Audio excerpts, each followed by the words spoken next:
So we already live over there on YouTube? Mm-hmm. Okay.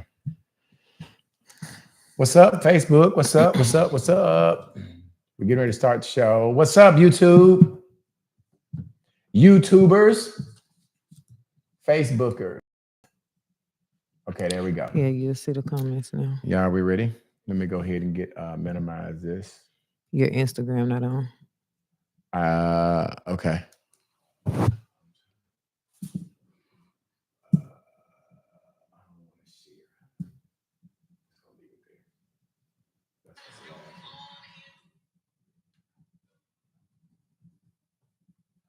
It don't matter. We gone now. All right, I'm live. All right, we back. We're back. Okay, you got the code for that, Q? Yep, it's on. All right, so I'm gonna call Quincy and Q because we got two Qs in here. All right, you ready, Q? 5715. Make sure it's pretty. It's a tight look. You done with his bullet points? No, I mean Heather, or no? I can take a picture of his bullet point. Or screenshot it and send it to you. You ready? You already started? Not yet. Okay. How you screenshot on your phone? You want me to press record first and then go there? We did. Or at the same time? All right, here we go. 3, 2, 1, go. All right, Unpacking the Baggage podcast. Good evening, good evening, good evening. We are here. We're live. It's a little bit tardy, but we got it all together. I'm your host, Level. Oh, and And there's Brittany. Arnold. And so today we are going to introduce a couple of more, one more new addition to the team. You guys know that our team has grown as we continue to grow. So on our reading our comments, we have the Miss Lovely Q Kelly. Hey Q. Hello. How was your vacation? You was gone out of town for like 2 weeks. How do you get 2 weeks off? I don't work on weekends. You don't work on weekends? No. So you were able to, I mean, you've been gone for like 2 weeks. You've been out of town kicking it or what? No, well, this past weekend I did. I went back home for a funeral. I'm sorry to hear that. But Sorry then to it hear ended up being good later on that night. We all went out, friends and family. Good. And we are adding a new addition because we're continuing to grow. We're going to talk about our growth here in a minute, Brittany, but we now have a new podcast producer. I want to welcome to the team, Miss Heather Arnold. Come on, clap for Heather. Yes. Hey, everybody. So now, let me hear you say something again, Heather.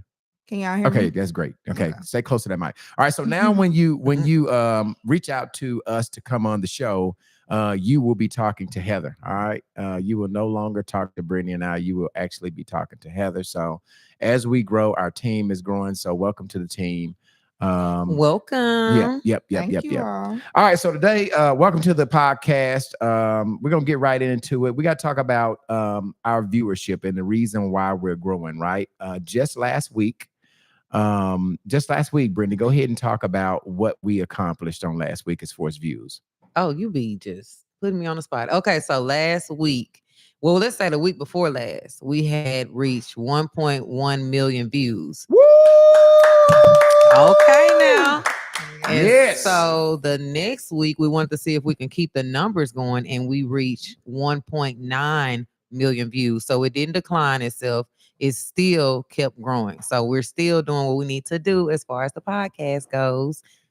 Woo. Yes, so 1 million views, and also each week, because that number is a little skewed, because if you view it multiple times, you're counted multiple times, right? Yeah. But the one thing that's not duplicated is each week we have over 71,000 people that watch this podcast through just on Facebook. And each week the analytics will show if it's growing, increasing, and we're increasing. So I do have proof. I'm always a fan of giving proof.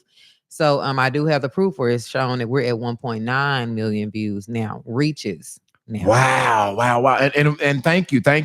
We don't take that for granted. We try to give you guys great content so you could be a fan of the podcast. Thank you for spending your Sunday evenings with us. You could be watching anything else. You could be watching the revised version of your church or whatever, but you choose to come and spend it with us. So we're forever grateful for that. Okay. All right. So, so we need you to do one thing right now. We need everybody to share, like, right? And comment. All and right. subscribe YouTube because we got YouTube going here. So share, like, comment, and subscribe.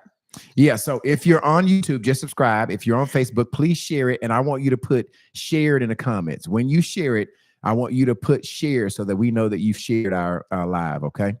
What's up, Latanya? We appreciate you. She said about time. Yeah, Who is we're that? a little late, but we're not too late. We're a little bit late, but we're not too late. All right. All right. Let's talk about our sponsors. Okay. We actually have two more open opportunities that if you want to sponsor and you want to be a part of somebody that has 1 million views, all you have to do is inbox myself, inbox Brittany, or where's the email that they need to send the email to, Britt? Unpacking the Baggage Podcast, LR@gmail.com. That's how y'all heard it. Yeah. So if you want to be a part of it, just send us an email or just inbox us. Okay. All right. Okay. So our sponsors, the first sponsor we have is the Ratliff Media Promotion Group. She's got an event that's happening at Infusion Lounge on March 22nd, which is a Friday night, and it's called March Madness Final Four. Now the doors open at 8 o'clock. Showtime is going to be at 9. Now it's a live music event, so this is a grown event. All right, got live music by Keith Savage, Deshaun Harris, Haywood King, and BJ Soul with DJ Worm on the 1s and 2s. Now, if you want online tickets, you can purchase them at March Madness, the number 4.eventbrite.com. Again, the ticket master, not the ticket master, but Eventbrite link is March Madness, the number 4.eventbrite.com, or call 501-900-4833. Again, 501-900-4833. Now, I was just informed that part of the proceeds to this event is going to go to Dre Franklin. I don't know if you guys heard Dre Franklin passed, I think, at the beginning of this week. And so Nakia has decided to give some of the proceeds to Dre Franklin's family, which is a great deal. So now you can party with a purpose. You will be helping a family after their needs. Okay.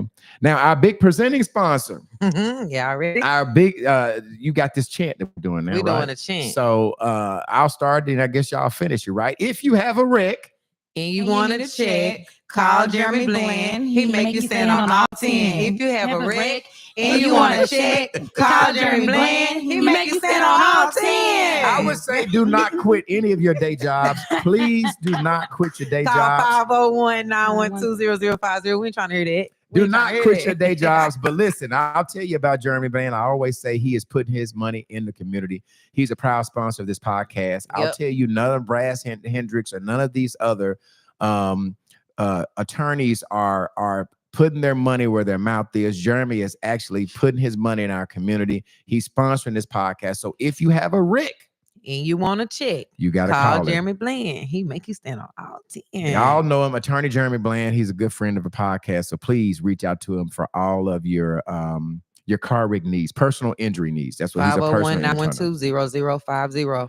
We're going to pin it in the contact. Okay. In the comments. And then last but not least, I do want to shout out Arlo Washington and his wife. Y'all know that he's at the Oscars. I don't know if y'all been seeing it. Yes, I have saw it. Him and his wife is at the Oscars, and they were on the red carpet earlier with Dwayne Wade and Gabrielle Union, who's produced. They are nominated for his short film, which is called The Barber of Little Rock. He has a short film, and he made it to the Oscars. So shout out to Arlo Washington and his wife. Congratulations. Last but not least, we are streaming on Facebook. We want you to be live and interactive, so we want you to comment so Q can actually read your comments, talk to us. We also have a request line that you can call in at 501 650-9726. All right. If you want to call your comment in, you don't have to type it on Facebook. You could actually call us and you will be live with us at 501-650-9726. Nakia is saying something. Q, can you read what Nakia is saying over there? She's saying something, I guess something about the proceeds. Let me find it real quick. You said that. And this event will be dedicated to Dre Franklin, and some proceeds will be Dre Franklin family. For his family, yeah. Yep. I already said that, Nakia. I'm sorry to ask you to read that. Okay. All right. So today, what we've got going on, we've got a very unique situation, right? Do you want to explain it, Brittany, or you want me to start? Go ahead. Okay. So about on Tuesday, we were contacted from a husband, and we're not going to name the couple. All right. And I'm going to tell you why, but we were contacted from a husband, and he was asking to come on to unpack his baggage and talk about some of the things that has been happening in his marriage. I think his wife is somebody that's near and dear to our podcast family. And so he wanted to dive into some of their unpacking the bag marital issues. All right.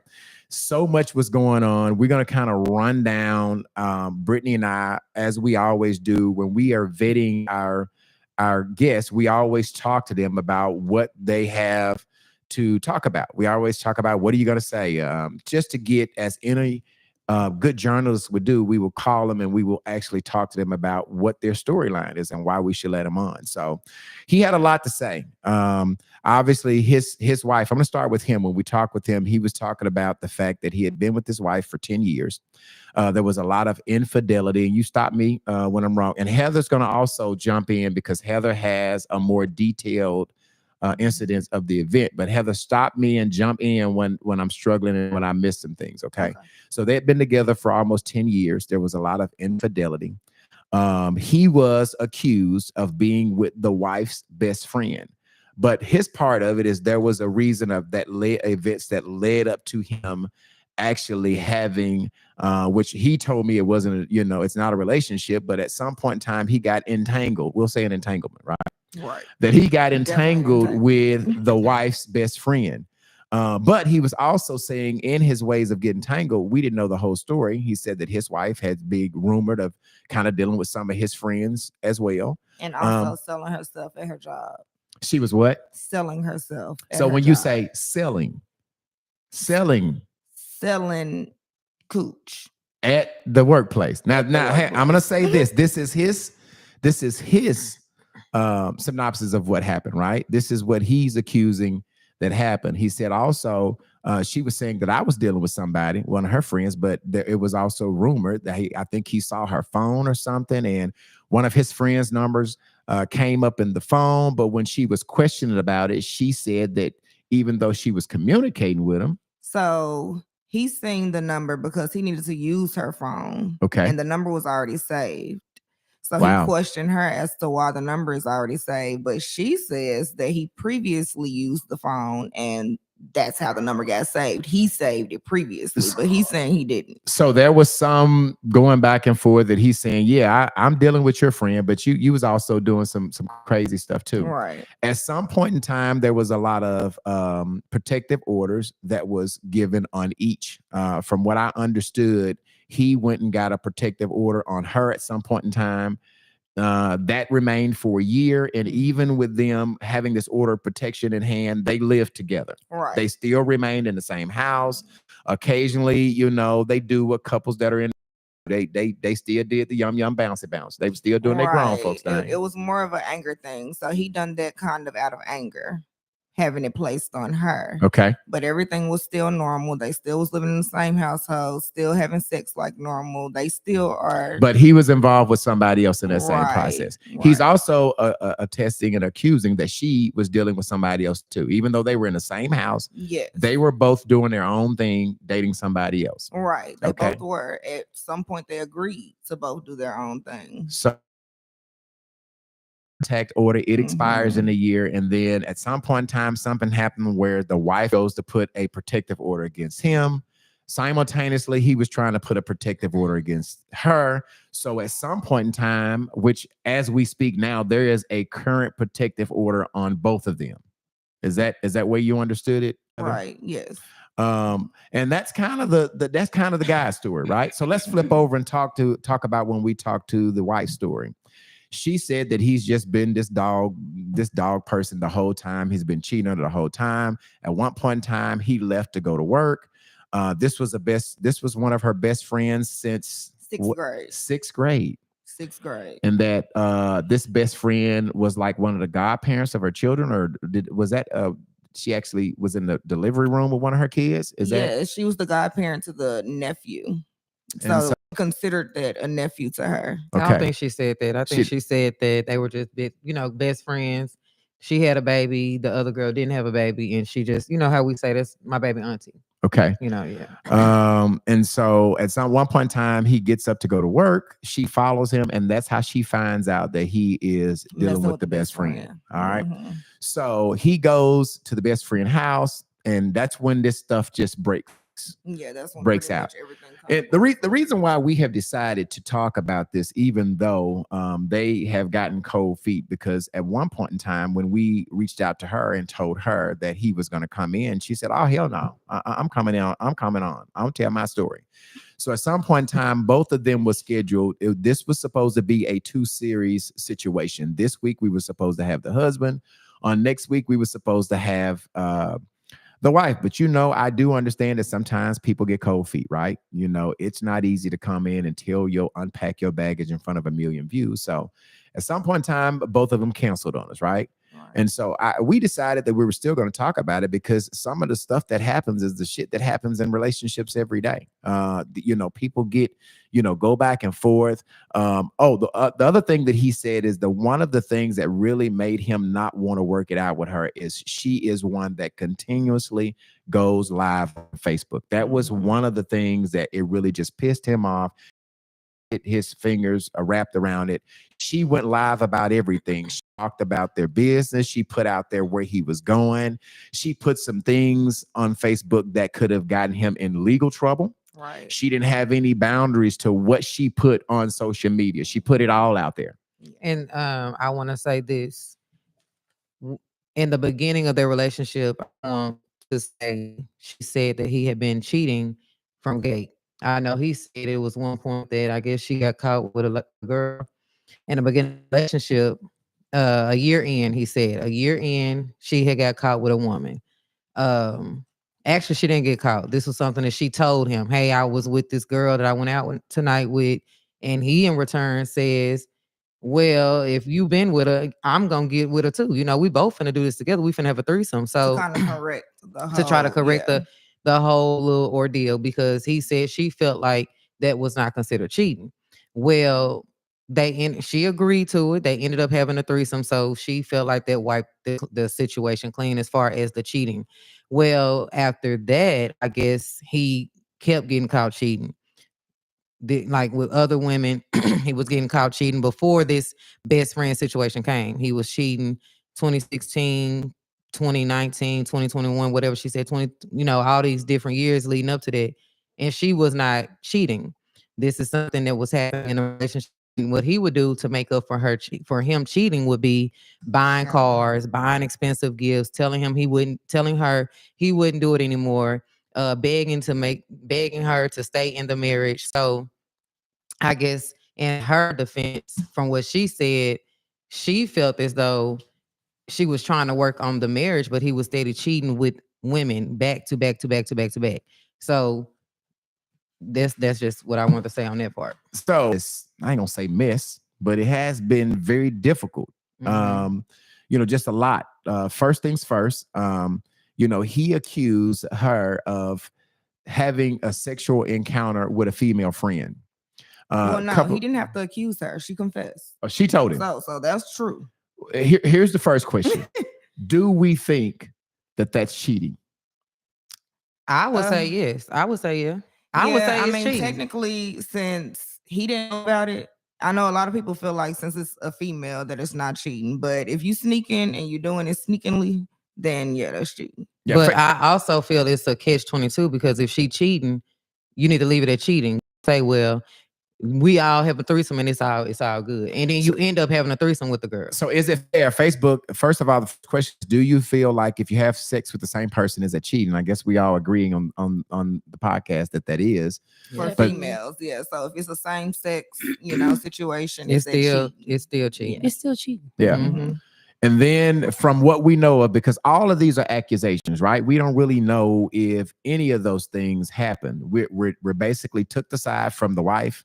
We took the side from the husband, and that's kind of what happened. Oftentimes we just get into these things where we're always competing against each other. Like I try to do one up on you, you try to do one up on me, and then we have this deal. I would say the relationship kind of got out of hand with the cheating, but the other thing is when you got the law involved, it became really, really something different. Okay, and the law, it's like you went all the way to the end of the story, because it's a lot of things that happened before that. Okay, you want to bring some speed? The law was involved. years ago. You know what I mean? This situation with the best friend involved is like the straw that broke the camel back. You know what I mean? But it was a no contact order put on, she said, a year prior to this situation. Okay. So something happened in the relationship. She ended up going to jail for domestic violence or something. She ended up going to jail. Okay. The judge put a no contact order on her. She gets out, but she returns back home. So let me ask you this. Here's another question that I want to ask the Facebook viewers, and I would like for you to comment, and we'll pause and let Q say some of these comments. Is it wrong if you're going through something personal and you call the police on your significant other? Just for them to come back home? Let me say this. What she said was when she went to jail and came and got out of jail, he was there waiting on her to get out of jail. So there's a no contact order with them. She come back home. They're back home in the same home. And he's telling her how he's sorry, how he's going to get the no contact order lifted off. And basically, when they were, while they were cool, he would say, I'm going to get it taken off. When they get into it, you better go ahead and leave. I'm going to call the police and, I'm going to put you out. Hold on. And so after that, it got to a place of she just was shut up, because if not, she would get put out, or he would threaten to call the police. But the whole year, they were still in the same home together. She didn't move out. They were still sleeping around with the no contact order or whatever. And then after the year passed, it automatically dropped because it was only on there for a year. Yeah, and also talking to him, he was also saying that the wife knew that they were not a couple, that he allowed her at some point in time, they had decided to break up, but he had allowed her time to stay in the house because I guess this was his house in the beginning. Or did they purchase this house together? They both moved into the house together. They've been together 10 years. Okay. So they've been to, a few different homes. But you said that he said that they were broken up. She said that they weren't broken up, that she has proof to show that when she finally did catch him with the best friend, she was with him in June. The girl was with him in May, because they were going back and forth on Facebook, putting their business, telling each other when they was with him or whatever. So the whole time that she was with her husband, they were still in the same home. Okay. And then they were married. Yeah. So, I mean, how far can we really say that they weren't together? But they literally are married. So okay, so our question is when is enough enough? You understand what I'm saying? I mean, obviously they have went, and I understand sometimes when you're in a marriage, you continue to try to make it work. You've taken vows, and so it says for better or for worse. And obviously this is the worst. There's so many events, when it comes to what are your deal breakers? Facebook is calling the police the deal breaker. Is cheating the deal breaker? Is cheating with the best friend a deal breaker? Is her going out and sleeping with her friend a deal breaker? There's so many things that you guys can perceive as being deal breakers. So we're going to talk about this. Let's dive into this today and just talk about some of the things that couples go through and what your deal breakers are. We also can call in the line 501-650-9726, 501-650-9726. I'm going to pitch it over to Q. Q, catch us up where I know we got a lot of comments coming on. Okay. Yolanda Flonoy said, why didn't they come on? He did it. So I don't know why that he was supposed to come on, but he got nervous at the last minute and just said, oh, no, that's not why he didn't come on. What he said is that we shared some things that he told us to the wife. And my answer to that was, hell, you were going to talk about it today anyway. So what's the difference? Let me say, we did not share, but I think something, because we were bouncing back, talking with each one of them. He said that we shared some information with the wife that he didn't want her to know. I call bullshit on that. I just thought it was bullshit, because if you were going to come, you were going to come. And can you tell them how journalism goes? Well, I mean, that's what we're supposed to do. We are supposed to vet these people. We're supposed to call them. We're supposed to get their side of the story. We're supposed to get what they deem to be the truth, what they deem to be a lie. And sometimes with vetting these people, when you have a couple, we will say, well, he said this. Is that true? She said this. Is that true? And we're basically doing it now. That's why we're able to have the interview that we have, because I can say what she said, or I can say what he said. You vice versa.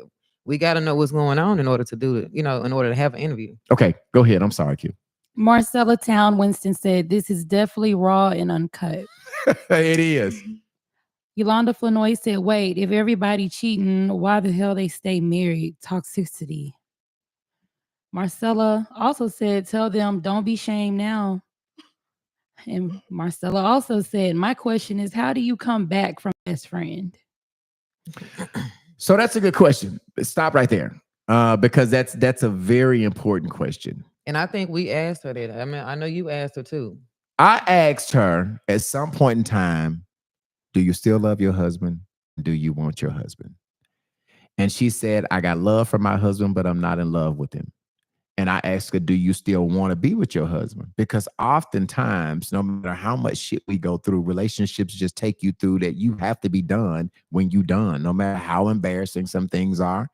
She did, and she said and she don't then think she can wait. come back from that. Pause really, really fast. So even before the best friend situation, she said that it was already a lot of infidelity going on.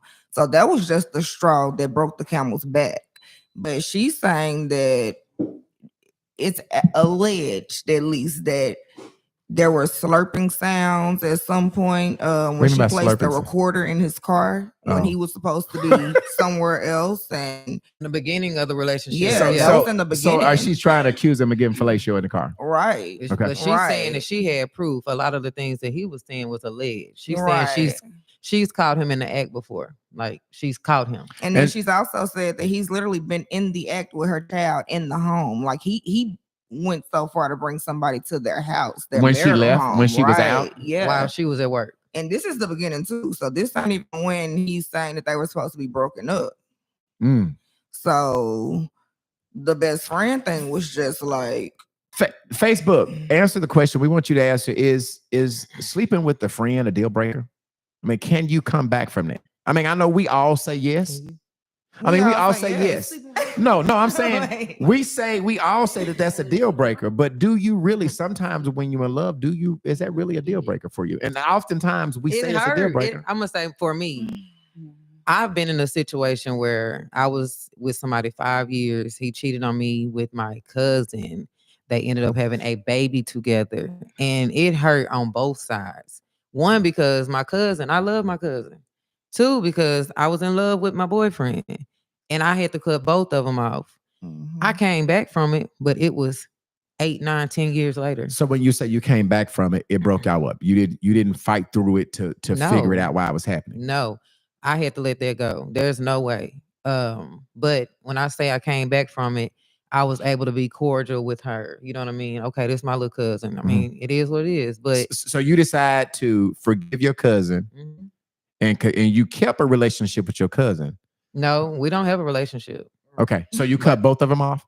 I didn't cut the dude. Like, I eventually became back cool with him because I never was real close with that cousin anyway. Okay. But I did eventually start back talking to the guy, and we just became like brothers. You know what I'm saying? Brothers and sisters. Y'all never messed around again? We did, but okay, so y'all became so that's what I'm saying. Often, I guess, but we were cool. You know what I mean? And that's what I'm saying. Oftentimes we say things are deal breakers that are really not deal breakers, right? We go on. But I wouldn't be in a relationship with him. I'm gonna say that it wouldn't be in a relationship. So you were screw on him, but you ain't gonna be with him. I mean, I was single. No, but so yeah, okay. Yeah.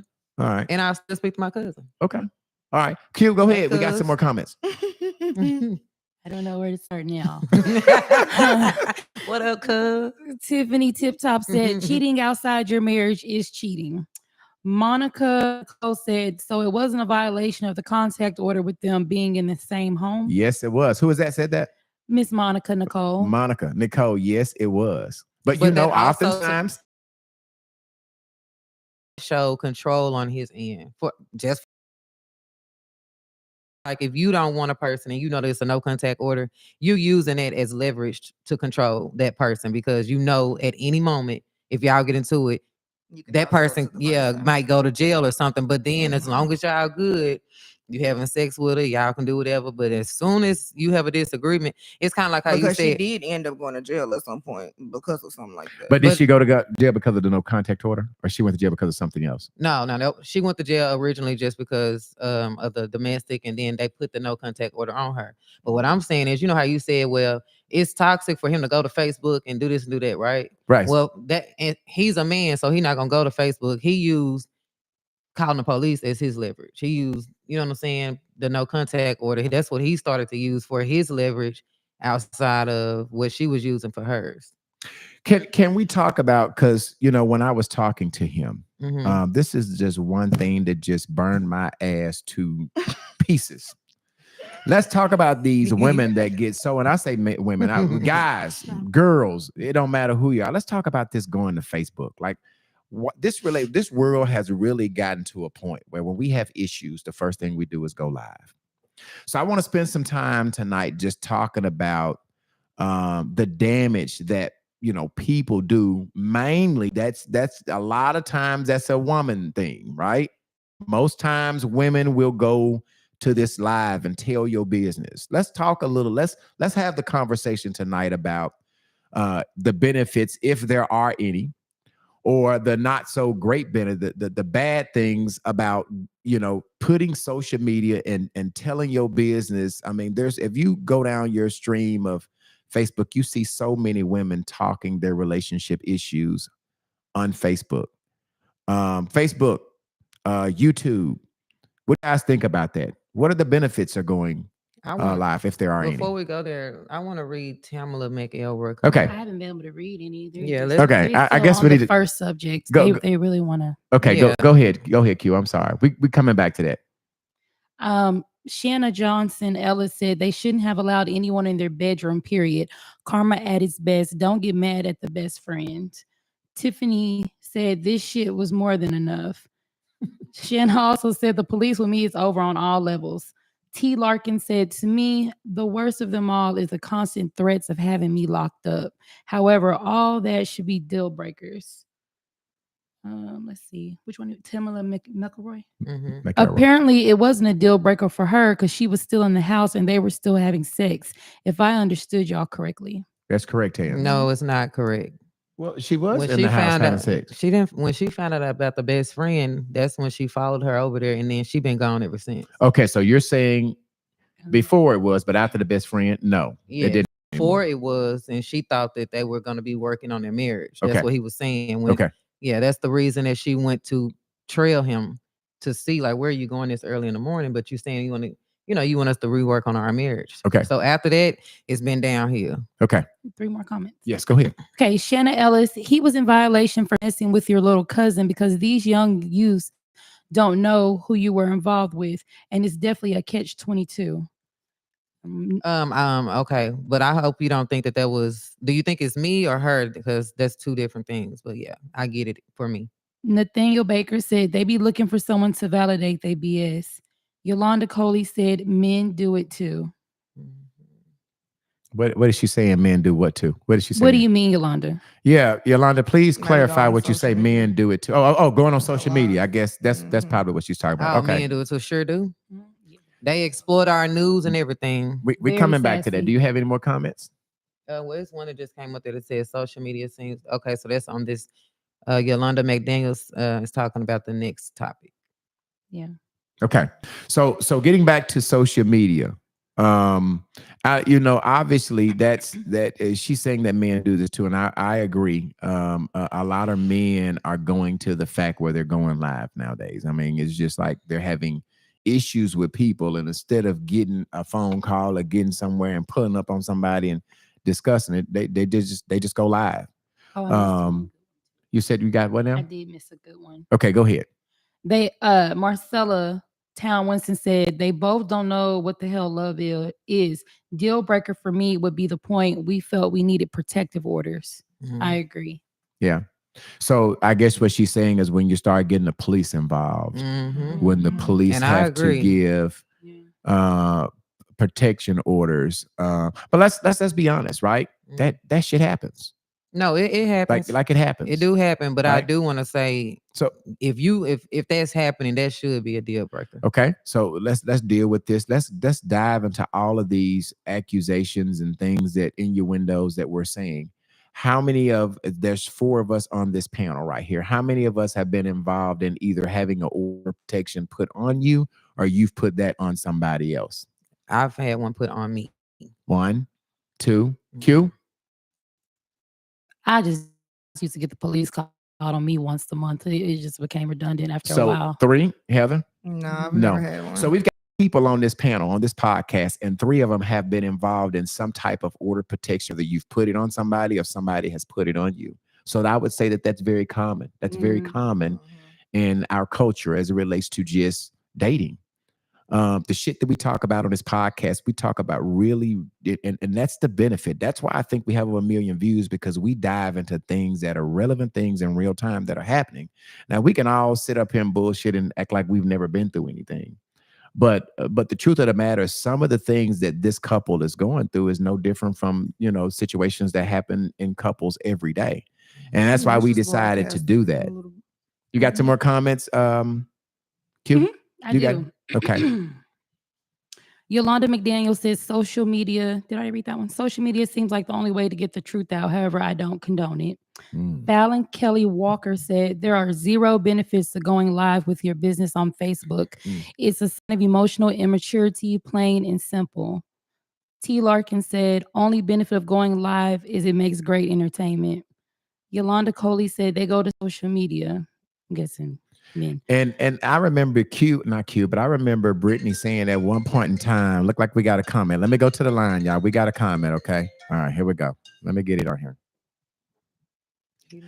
Unpacking the Baggage Podcast.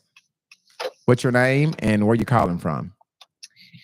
This is Chancellor. I'm calling from North Little Rock. I had to call in because I'm driving. I couldn't type.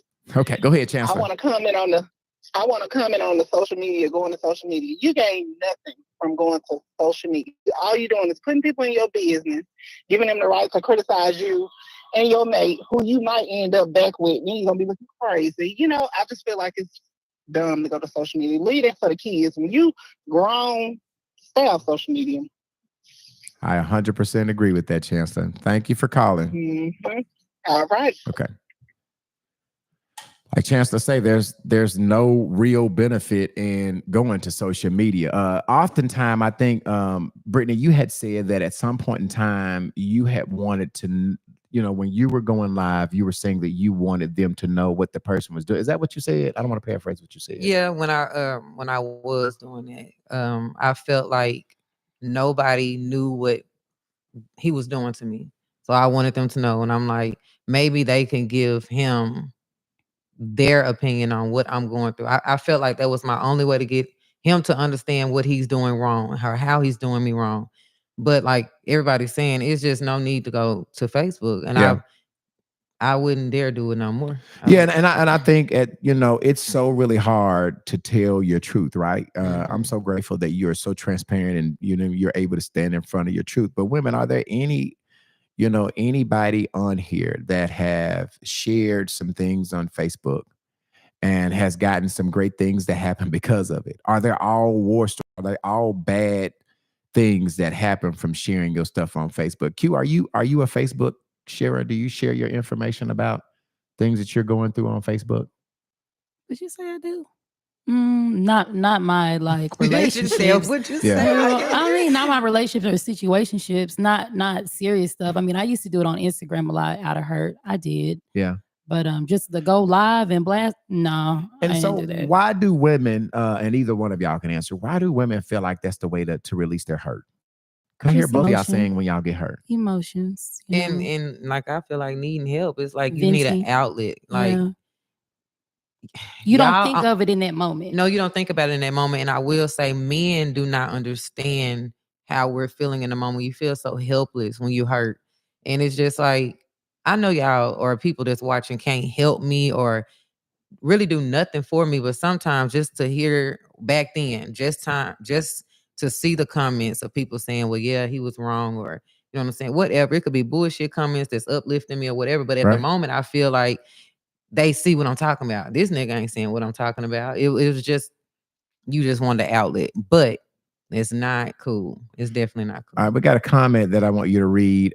Q Shanta Johnson Ellis. Shanna. The one, Brittany. Yes. Brittany Arnold, the catch-22 is our young cousin is not sometimes responsible to know, but more the men, your family by demographics. I don't understand. I didn't understand it. That's why I didn't. But you guys both said that emotionally, you couldn't control yourselves, right? Is that what I'm hearing you saying? Emotionally, and we react off of the hurt. What it is let's forget that we want the Facebook, because we know that this is wrong. We know it's wrong.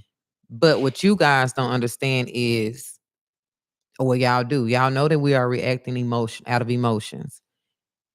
It's like you try to I don't know, criticize us and judge us based off of how we're reacting to what you guys are doing. So whether we're going to Facebook or not, why are we doing this? And then once, you know what I'm saying, once we let you know, okay, well, we're doing it because, they've already said you don't need to do it, but we're doing it because you're cheating. We're trying to be this perfect woman for you. And then you're going out making us feel like we're not even a perfect woman. We have insecure issues. And for me, I wasn't even going to Facebook the first few times it happened. I'm dealing with this alone. I'm not telling my mama, my daddy, my sisters, nobody. So behind closed doors, I'm sick. I'm losing weight. I can't. And again, you can leave the situation, but the heart do what it want to do, and you're gonna get. The heart does what it wants to do, and it just is what it is. Okay. So then you have men answer. You can answer. Okay. All right, I'm gonna go ahead and put this on. We're gonna go to the line. We've got Unpacking the Baggage podcast. Give me your name and where you calling from. Can't hear it. Make sure I got Georgia. it. Okay, all right. Say it again. There you go again. Give me your name and where you calling from. This is Shayna Ellis. Okay. And where you calling from? I'm calling from Atlanta. Atlanta, Georgia. Atlanta, Georgia. I was calling on behalf of Brittany. Brittany, when I was telling you about the catch-22, I said the catch-22 is this. It's crazy how life is. When you're younger, you meet guys and you date them, and you get a relationship with them, and you might end up moving to another state for 10 years, 20 years. You come back. Your little cousin them don't know who you messed with then. Me, for instance, I used to go with Jake Udell when I was a child. And we had a real relationship. Right. You understand what I'm saying? Right. But I've moved away. So you think that my little cousin them went to the club and might have interacted with him? More likely. Because men attract the same women out of family hoods. If you're not I there, don't understand what are you saying? Like when my cousin messed with one of my boyfriends that she didn't know? Yeah, you had mentioned something about that you end up going back and still talk to him. Yeah, you can go back and talk to him because y'all was in a relationship. Mm-hmm. The relationship he had with that person, which is your family member, she was much younger than you. No. She don't know nothing about your business. No, ma'am. We were definitely we were the same age, and we lived in a small little country town, one street over from each other. She met my boyfriend at the time through me. So she knew him. She knew we were together. So she was aware. Yeah, she met him through me. We walked around our little country towns together. So she knew him and she knew me and she knew that was my boyfriend. Oh, well, she was just being deceitful then. Just really deceitful. Yeah, she was. So you should have said that. I didn't clear that because y'all from a little small town. Everybody hunting. Yeah. Everybody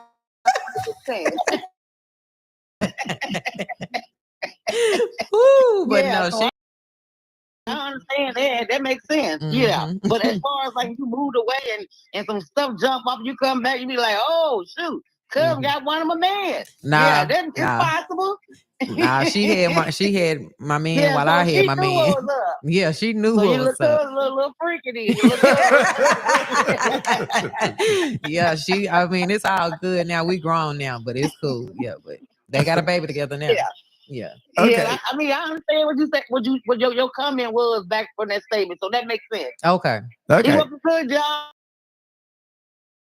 Y'all keep up the good work. Thank Y'all you. doing a great job. Thank you. You keep listening too. All right. All right.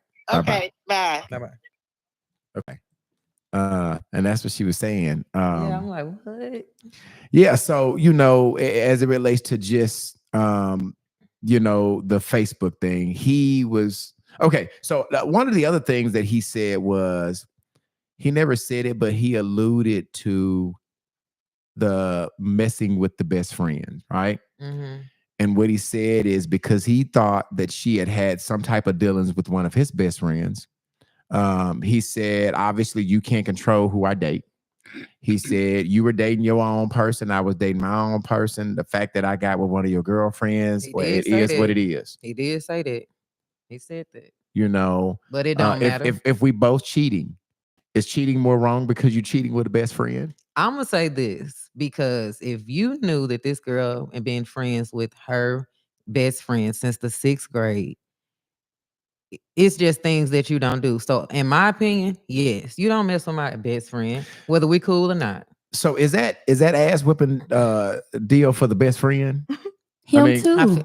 Yeah. I mean, obviously, you know, so both of them. But those are the type of things that is what you would want to do. But we got people who call the police, and then at this day and age, it's just let it go. You just gotta leave before the police get there. Well, that's how I never caught a charge. I mean, he called the police, but I'd leave before the police got there. So, Q, you saying that's I'm in a messed up situation. I ain't going to jail no more. So, Q, you're saying that's ass whipping territory, right?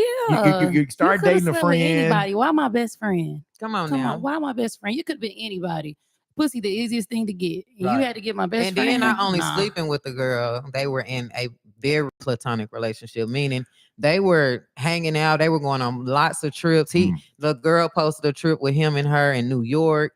They done been to Tennessee. They'd been to a lot of different places. So he was in a whole relationship. Atlanta, whatever. Yeah, they was in a relationship. They going to amusement parks together. Like they laid up in the bed. They hanging out. So this wasn't I'm having sex with you to get back with my wife type thing and we done. No, they were hand in hand. They were together. They were together. Okay, so let's talk about it. What happened is in our meeting with her, she said that she was done with him, that she didn't want him back. But then I look on social media this week after we're talking to him, she's steady posting stuff about him. She steady posting pictures on her best friend's page about him. So my question to you guys are this: if you done with him, and you say you done, what's the need of still meddling? I want you to think like a human. What's if I'm done with you, Heather, me and you dating, I'm done with you. Why am I going on your page posting stuff with you and your dude, steady messing with your dude if I'm done? I mean, she really being shady. Like that's what it sounds like. At least it sounds like she's doing that just to kind of like antagonize. It sounds like she's doing that because she still want her husband. No, maybe that too. But it's like both of them are doing it though. Both of them are really, because if you're really through Facebook, if you're really through with somebody, you done with them. Yeah, you don't care what they do. Who cares? That's what I'm talking about, Q. But if you know, people when they're married, they feel like that's different though. She's the wife, years, so ex best friend since the 6th grade. Yeah, whether you done or not, it's still like you said. That's ass whooping time. Yeah. So I'm finna whoop your ass on Facebook. I'm finna whatever. So you the just case be messy. Is. Now, me personally, I wouldn't do it, but that's what it sounds like she's doing. And she feel like she's the wife, so she has that place. When you have somebody that you with all this time and then they cheat with somebody, normally that's what you do. You go back and forth with the girl, but your ex best friend of all these years, you can't. I don't think logically you can expect for a woman not to be into it with that woman. I wouldn't. They gonna be into it. Right. That's like it's like my sister sleeping with we finna be into it. Okay, All right, let's go to the quest line. Unpacking the Baggage podcast. Give me your name and where you calling from. This is Kimber. Okay. And it's for your homegirl. Hey. I'm gonna get a lot of stuff straight because I was just sitting next to Stacy in jail. Oh, wait. Don't say the name. Don't say the name. She done already said it anyway. Okay, I'm sorry. Yes, okay. Because she don't want the name. Okay. What do you gonna get straight? Okay, I'm gonna get this straight first of all because I'm not taking no sides like I told him. And one thing I can say about him, not just because I know it's him, but for him to actually come to me while we sit in a jail cell trying to get a bond. His exact words to me. And I'm going to tell you, like I told him, like I went back and told her, because everybody know Kimber, Chase storyline, all that. I'm going to speak what I want to speak, and I'm going to say about the truth. It's a dangerous game being played, period. His exact words was, she left me hanging out here for so long. However, we got to be real. I don't say nothing for nobody. What did you do for leave you just hanging so long? Not only that, once you cross that line with that person, it's up, it's stuck, and it ain't no coming back from same stuff. Period, point blank. But what he told me, that's all mouth. And if he listening, he already know that he did not want that girl. He did purposely try to dress her up to be like his wife. What do you mean by he publicly dressed her up, Kimber? What do you mean by that? He publicly dressed up who? The Okay, best friend? He said no. He said that he don't mess with no more. But he said he did. So first of all, it wasn't supposed to be that best friend. It's gonna be another friend, but she was unattractive to him. So it's that word. So he went with her. So let's get this straight. And I don't care about who make a lie, who get mad. The best friend that he was dealing with, she was the second choice. The first choice is the other friend. I ain't gonna say her name, but he wasn't attracted to her. And this is that word. March 1st, Saturday morning. So you're saying that he was out to get another one of her best friends, but the other... No, he was out to get information. He really wanted information. Okay, but if we want to get deep into it, I'm gonna tell you this too. It's not that she want him. You want the divorce? Okay, I ain't married, but I'm smart enough to know evidence. You can't go fast for a divorce and say you ain't cheated, but it's all her. Hey, but he go this and that. It's a lot of picking going on too. Nobody would have known about this. She said it was a year. He told me it was 10 months. March the 1st. He told me it was all mouth. However long it was, the whole purpose of him. He did say to get as much information out of them. 2 girls. The first choice that he like and the one he went with. So the one, but he did also make, hold on, he made it clear. I asked him about several things. The jewelry, the hair, all that. And he said, I said, well, you're trying to make her look like your wife, because let's be real, I'm in the inside. So what you saying is, wife. wait a minute, what you saying is the girl that he's cheating on his wife with, which is the best friend, you're saying that he was trying to dress her up to look more like his wife? Yes. Buying her things, getting her hair done like her. So she was, okay, I see where you're going. And let's be real, if anybody know who is who, that person, whole demeanor, dress, nails, all of that, the rings, all that was never that person. So you saying that now that he's dealing with her, he's making it like that he didn't like her like that, or it wasn't that type of relationship, but he's buying her rings, getting her hair done, doing the same exact things that he was doing for his wife, for her now. Right, but and then as far as this, he did say, why such and such is talking about a ring. It's not nothing to get a ring from a pawn shop for $200. So we're gonna make that clear. I'm not gonna be funny. I'm gonna tell you how it is. Because I sat there and he approached me at Bond Court, March the 1st. Okay. So we're gonna keep it all the way real. It's coming from his side. And he know I won't be like I told him. He knows exactly what I told his wife. And he did not say she was lying or nothing. Like I told him. It don't even matter at this point, but he did say, on my kids, I don't even deal with that right now. He don't deal with who? Too much. The wife, the best friend. Best friend. Okay. The best friend. And I did tell him, you need to be real to yourself. I have heard you beg this girl, come back home, want her, want this, but you gotta understand. Like I told him, some shit ain't no coming back from. So you're saying he's been begging the wife to come back home. He wants the wife back, basically. I ain't gonna tell him so much of that business because it's a court. But hey, like I'm gonna keep it real, I'm not saying from no side. But for the people, before you try to go backdoor somebody, make sure that you ain't just listen to what a man tell you. That's what I'm gonna tell you. I'm just gonna say that. It ain't all like, this is me and her and people and all that. It's some begging going on. It's some stuff going on that I'm not gonna put out because everybody has legal issues right now. Okay. But hey, it ain't no, I'm running from her. If anything, somebody running to a person. Okay. And I ain't taking up for nobody. I'm just telling y'all what me and him had a 20-minute conversation. In the jail. I ain't got a lot about nothing. In jail. March 1st, I'm gonna put out. I'm trying to get a bond. Let's say who's flat. Okay. All right. Well, thank you, Kendra, for calling No. and So I'm just letting telling y'all us. know. And then one thing I can say, karma mug. When I think I'm gonna tell anybody, if you did that to your best friend, that is the first time or your last time. It's been in you. I don't care what y'all get into it for. Like I told him, it's been in you and it's been in the best friend. It's something what y'all do. This ain't no first time. I was just mad at her. All that. Nah. Marriage has been having problems for years. And before This you ain't nothing go, new. because we finna let you go, you said that he told you that he was after another one of her best friends, but not the one that he with. No. I mean, another one of her friends. No, okay. The other best friend, I didn't say her name. She ain't one of these little ugly girl, the little monkey looking girl. I didn't say her name. She wanted him, so she was sending. That was all cool at one point. She was sending him information of something that his wife trusted him with at the time. She wanted him, but he wasn't attracted to that first girl that the one he cheating on with, hang with. I mean, everybody spent the dots. So he went with the girl who called his wife Twinkie. So she was really second pick. Okay, we got that. We got that. All right, thank you for calling. Thank you for calling. Let it go. All right, thank you for calling, Kendra. Whew. She wasn't unpacking the bag, and she was unpacking the airport, baby. Jesus. Well, that's why you should not be talking to people when you're in jail. When you go to, because I promise you, you never know how what you say comes back up. We got a lot of comments. Q, come on, catch us up. Where do I begin? I don't know. Where did you leave off at? I don't know. First we were talking about the social medias and stuff live. Shayna Johnson Ellis said, life goes on when it comes to me. Meek Danielle said, I think I would risk it all behind this type of betrayal.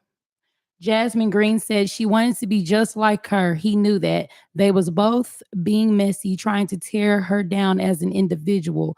They stopped hanging around 2021. So what was the point in fucking with him in 2023? Shayna Johnson Ellis said, I miss home. News is traveling fast here. There. I'm sorry, there. My bad. Marcella Town Winston said, whoever she is has confused me. She's talking about the caller. Yolanda Coley said, oh my, there are always three sides. Your side, my side, and the truth. You have to shift through the mess. Yep. I think I'm a little bit more confused after that caller too. But what I get is that he talked to her in the jail cell. He did talk to her in the jail cell. He admitted to it. He said that one of the girl's other friends was trying to get with him, but he wasn't attracted to her. That was the second best friend. Okay. Oh, I get it. So what he was the girl that he's actually dealing with now. She has a friend, and that friend was coming after him first. He didn't want that friend. He wanted the other friend, which is who he with now. Okay, I get it. And that he was actually trying to make the girlfriend look like his wife, buying her the same things, getting her nails done, taking her on the same trips. But you know, I mean, our love language is our love language, right? So what you do with one woman, you're probably gonna do the same thing because that's who you are as a person. That's just real. Language. Yeah, it is spending. You know, his love language. His love language is to be able to, you know, get with somebody who's not financially as well off as he is, and basically run that person and through young, gifts. And young. Where he at? Y'all, what did you say? Sound like he's looking for a sugar baby. What's up? And he was telling me little situations of the toxicity that this woman brought. He was telling me a situation where he was actually in Vegas. They were playing, he was playing a video game. She got so mad because of something that she happened. She took his video game, opened the door, chunked the video game out while he was playing it. He also told me that, you know, one time she posted something that could legally get him buried under the penitentiary, but she just didn't have any type of filter on the things that she said about him. And even in this past week, you know, because we are Facebook friends, I noticed that she was, you know, posting just steady egging, you know, her old best friend on. And my thing is, if you do not want him, you have said that you do not want him back. What is all the social media mess for this week? What are you doing that for? I think that sometimes females or anybody that goes to social media, a lot of the times it's for like reassurance, like just like they were saying reassuring earlier, what? That you're not wrong, or you know how a person will make you feel like you're wrong, or you crazy, or you tripping. She is crazy. No, well, wait. because if somebody has been cheating on you and everything, and even if he alleges that she did too, let's just say she did. And I'm gonna say, If okay, good. I ain't even trying. If both of them are cheating, and then we both forgive each other, and we say, okay, it's gonna be a clean slate, right? And then you go and do something again, and you do something with my previous best friend. Now let's just say that's the bottom of the barrel, though, right? Yeah, because I'm not taking up. Talk to about. Nah, that is the bottom. When you go and mess with somebody's friend, that's the bottom of the barrel low. But I guess my point is, you said you're done. So you said, I don't no longer want to be with you. I've moved out of the house. We no longer live. And let's talk about a situation where they were, he told me that, she actually put a protective order at their address. She had moved out, but she put the protective order family home address. She didn't move out. That's not what she said. Well, she hadn't moved out yet. When she got the protective order, she hadn't moved out yet. Are you talking about the first one? She has a protective order on him now, right? Well, yeah, she's moved he out. Went to jail after she has moved out now. But I'm saying, I'm trying to see, are you talking about when they were in the relationship before the protective order? Okay. Because they were still, you remember they had a protective order and they was still in the house. Right. So I'm trying to make sure that you're saying that she moved out. So at some point in time, he came home, right? And he noticed she was out of the house. Her son was there, which I'm assuming that's not his son. That's her son. Mm-hmm. He allowed the son to stay there when she moved out. He went home. He noticed that the son was not keeping the dog up, that the dog had kind of used the bathroom throughout the house. Yeah, so she was gone at this point, and the son wasn't doing her part to take care of the dog. Yeah, so he said, he calls her and said, I'm finna take your son and drop this son and this dog off at your mama's house.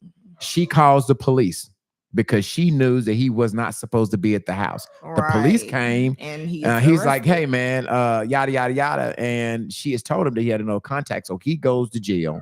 When he goes to jail on a Friday night, she comes back to the house, cleans the house out, take all of the furniture, take all the man clothes. The man she take not only the furniture, but she take the man clothes. So, he don't have anything to wear. He gets out of jail. He comes to his house. He has no furniture. He has no clothes. What is she doing with his clothes? Okay, now wait.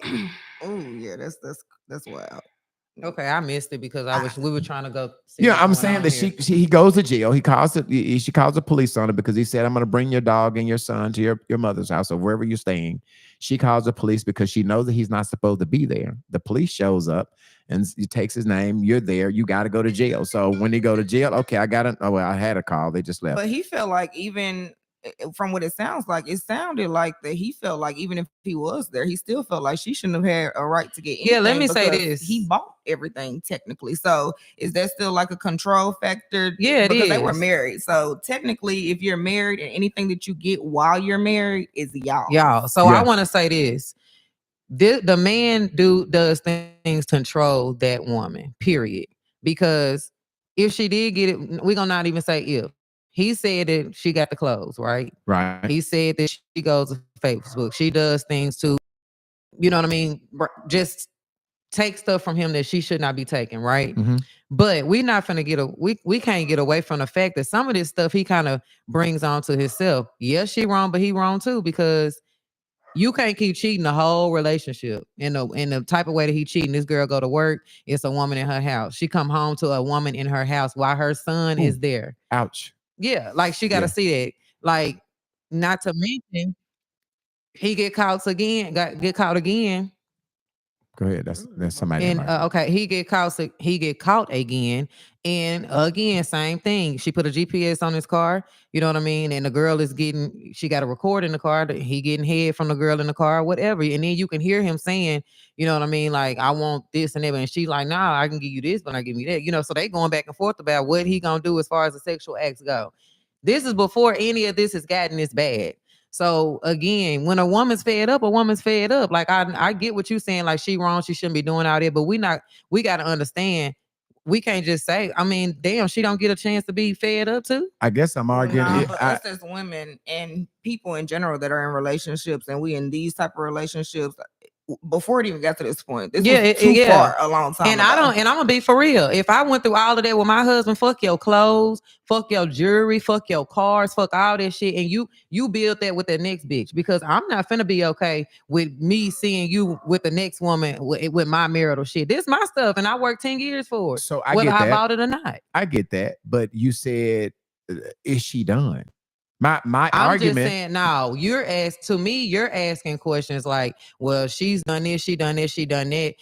Like, I feel like, you know what I'm saying, she done too much. Well, he done too much too. And I feel like if that was me in this situation, I would not care how he feels. I'm just saying, and you dealing with my best friend at the end, because if we going back and forth, you cheating, I'm cheating, you've been, you know what I'm saying, taking stuff from me, because we're not gonna get on the fact that he would buy her cars. And if he got mad at her, whether it was small or big, he would take her car back. And you know what I'm saying? Most times he not putting a car in her name. So that gives him control over her car. So you don't want to do this, or you don't want to do that, I'm taking a car. So I get, and there is no, I'm going to start off by saying there's no reason why you should be fucking on the best friend. That's, I started off by saying that's the low of the low, but let's be clear. All right. Y'all been fucking around on each other for the last 10 years. So like, you knew you had somebody that was fucking on somebody. It just happened to be your best friend. So you kind of knew what you got. Then he goes to jail, and you're saying that that's marital property. I agree it, but hell, she took it all. No, I'm not right if he done the same thing to her. So I'm not saying that. And I'm not saying it either. Listen, I'm not saying it either. I'm saying that if it happens, we do got to understand that it's coming from a place of hurt, but that is her marital property too. And let's say this. He even said, well, I gave her time to get out of the house. You can't give your wife time to get out of the house. Take her to court. If you don't want to be there, take her to court. He said he filed for divorce papers. You can't file for divorce papers if you're in the same house. So everything that you're doing is being illegally done. You're trying to perform an illegal eviction, and you're trying to form an illegal divorce. In the state of Arkansas, we looked it up. You can't even file for a divorce if you guys have not been separated for 18 months. Well, obviously that's not true. Hell, it is true. Well, maybe I broke the law because I filed for a divorce. Yeah, but that's not true. You cannot live. No. Yes, when I filed. Really? But when you got your divorce, how long have y'all been divorced? I mean, separated. Yeah, but you saying when I filed. So you said that you can't. I was living in the same house when I filed. They ask you when you filed. Hold on, I'm finna tell. They ask you when you filed, how long have you been separated? That I don't remember being asked. Well, I'm telling you that. And if we look it up on Google, or we go down to the courthouse and ask, they're going to ask you, how long have you been separated from your spouse? If it's not more than 18 months or at 18 months, they're not going to even give you a court date. They're going to tell you have to be separated 18 months. I think you had to be a resident 60 days of the state of Arkansas in order to file. Correct. Okay. And then I think that you had to, once it's granted, you have to have some separation. But I didn't understand. You have to be separated 18 months before you can get a divorce. Okay. Before you can go through with a divorce. All right. Let me take this call, and then we're going to come back there. Okay. All right, Unpacking the Baggage podcast. Give me your name and where you're calling from. Hey, this is Taylor, Brian, Raina, and Christian calling from Texas. What up? This is my crew. Y'all. What up? What you got to say? Hey. So, we had two questions. Okay. Why didn't she take the son with her? And another question is, if she filed for the protective order and they both was cheating, why forgive each other and then end up getting a protective order? That's crazy, because she forgave him for the cheating. And if you forgive a person for the cheating, you basically saying, okay, erase everything that you did. I accept it. I forgive it. Let's forget it. But then she bringing it back up by getting a PPO. Okay, so what happened was she never filed for a protective order at all. He did. The original order came from him. They had the original order in place 1 year. They lived together 1 year. She kept asking him to take that order off, and he wouldn't do it. So she had to basically bite the bone until it was dismissed after a year. Well, what happened was this last time, whenever she found him at the best friend house, the best friend went live before she even went live. The best friend went live. Now, when the best friend went live, she posted on live that he had went and filed for a restraining order behind her back. She did not even know it. So that's how she found out. You know what I mean? So she was like, what? And then she found out that he filed for a divorce as well because the best friend that he was cheating with posted everything on live. So when that happened, now it opened up a whole nother can of worms because So then she didn't. went and filed at that point. She went and filed at that point, but not right off. You know what I mean? She, went home, done what she done. And then whenever he was trying to put her out the house, she went and filed. That's when she went and filed him. So she did go and file. I guess you just said she didn't, but she yeah, did. She did go and file. She did, but it was after he had After already him. yes, after she found out through the best friend going live that he had already filed for a no contact order. So at this point, she like, well, I got to get one too because I'm not going to even be able to go over there to get my son, get the clothes that I need or anything because she was not allowed to go to the house under her assumption. She had to go down, ask them what she was supposed to do, and that was the advice that they gave her. You need to get you a no contact order too to protect yourself as well because basically right now you can't go to the house is what they told her. Is what she said they told her. But she still left the son there? Yeah, she left. She had to. It was like, well, she could not retrieve him unless he wasn't there. But that's when he said that he was going to bring, whatever type of argument had after the fact. He called her and said that I'm going to bring you your son and this dog. And that's when she called the police and told them that he was there. He was trying to come to, yeah. So that's what they eventually did. Ended up calling and telling the police to go over there. That's how he ended up in jail. You got that, Taylor? Okay. Yeah, I get it now. Okay, I didn't know that he filed first, though. I thought she filed first. Yeah, he filed behind her back. She didn't even know. She didn't even know. Okay. But they were still together in the same house. But he was doing it, I guess, to get closer to the best friend. Yeah, that's all I really know. But yes, he did file, but still was at home in her face, talking to her every day, telling her she looked good, telling her I want to be with you. But whole time had filed for a whole no contact order, and she did not know until the best friend went live and told her. That's crazy because why forgive her during the whole process for cheating and then turn around and file a PPO right behind her back? That's crazy. And the whole time he was cheating. So he having sex with her. And the whole time he was cheating too. With the best friend. So he exchanging bodily fluids with her own best friend with her. Okay. But thank you for calling, Taylor. Mm-hmm. All right. So and the thing of it is that it just seems like and it seems like even with our going back and forth, it seems like we're kind of split on that, right? You kind of feel like you don't justify and I'm thinking that one of the things that he did wrong, and you can never justify sleeping with somebody's friend. Like that's crazy. Mm-hmm. Sometimes you can be in a situation with these toxic women and their toxic behavior that you can just get to a point that you just moving wrong, right? I admit this, the friendship off limits. That's never a good situation. But in that same process, if you're done with the situation, I guess this is where I am now because it doesn't seem like, I think what you're saying is because you have to allow her to have the space to react the way she's reacting. Because I'm saying if she's done with it and she's through with it, then why are you still steadily keeping this BS going with a live and going to the girl and posting her page and, just antagonizing the best friend at this point? No, I wouldn't say antagonizing because I keep saying when she found that her husband was going to her. We're coming to you, Q. Get caught up. When she found that her husband went to the best friend house, and this is her first time initially seeing that this is where he's at. Mm-hmm. Once that happened, the best friend went live first. The wife did not go live. The best friend went live. So if anybody could be considered antagonizing, I wouldn't think it's the wife. And I'm not just gonna let nobody say anything. I'm gonna go live or I'm gonna say something to the girl, to the best friend. So we can't just paint a picture that the best friend wasn't doing anything. That's fair. Yeah. So you're saying the best friend is being messy and picking at her too? Well, basically. I wouldn't just say she's being messy. I would say at one point that she initiated where they at now.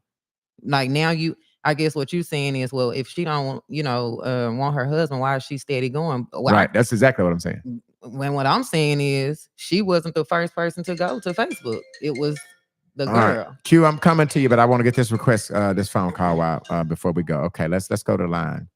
All right. I got one more thing to say. I'm packing. This is Kendra back, I'm assuming, right? And this is Kimber. I'm not Kimber. taking nothing about it, but I think everybody got it backwards. And I'm gonna clear it up for a child. Because everybody asking about her son. First of all, he's innocent. That's his comfort zone. You have to understand how long they was married. By law, it's really his son. Mm. So let's get this straight. She didn't leave her son as on no deadbeat or I'm gonna make sure, you know what I'm saying, nobody gonna be in this house. That was not the case. I don't think nobody said that. No, I'm just letting everybody be clear because people want to know why did she leave her son.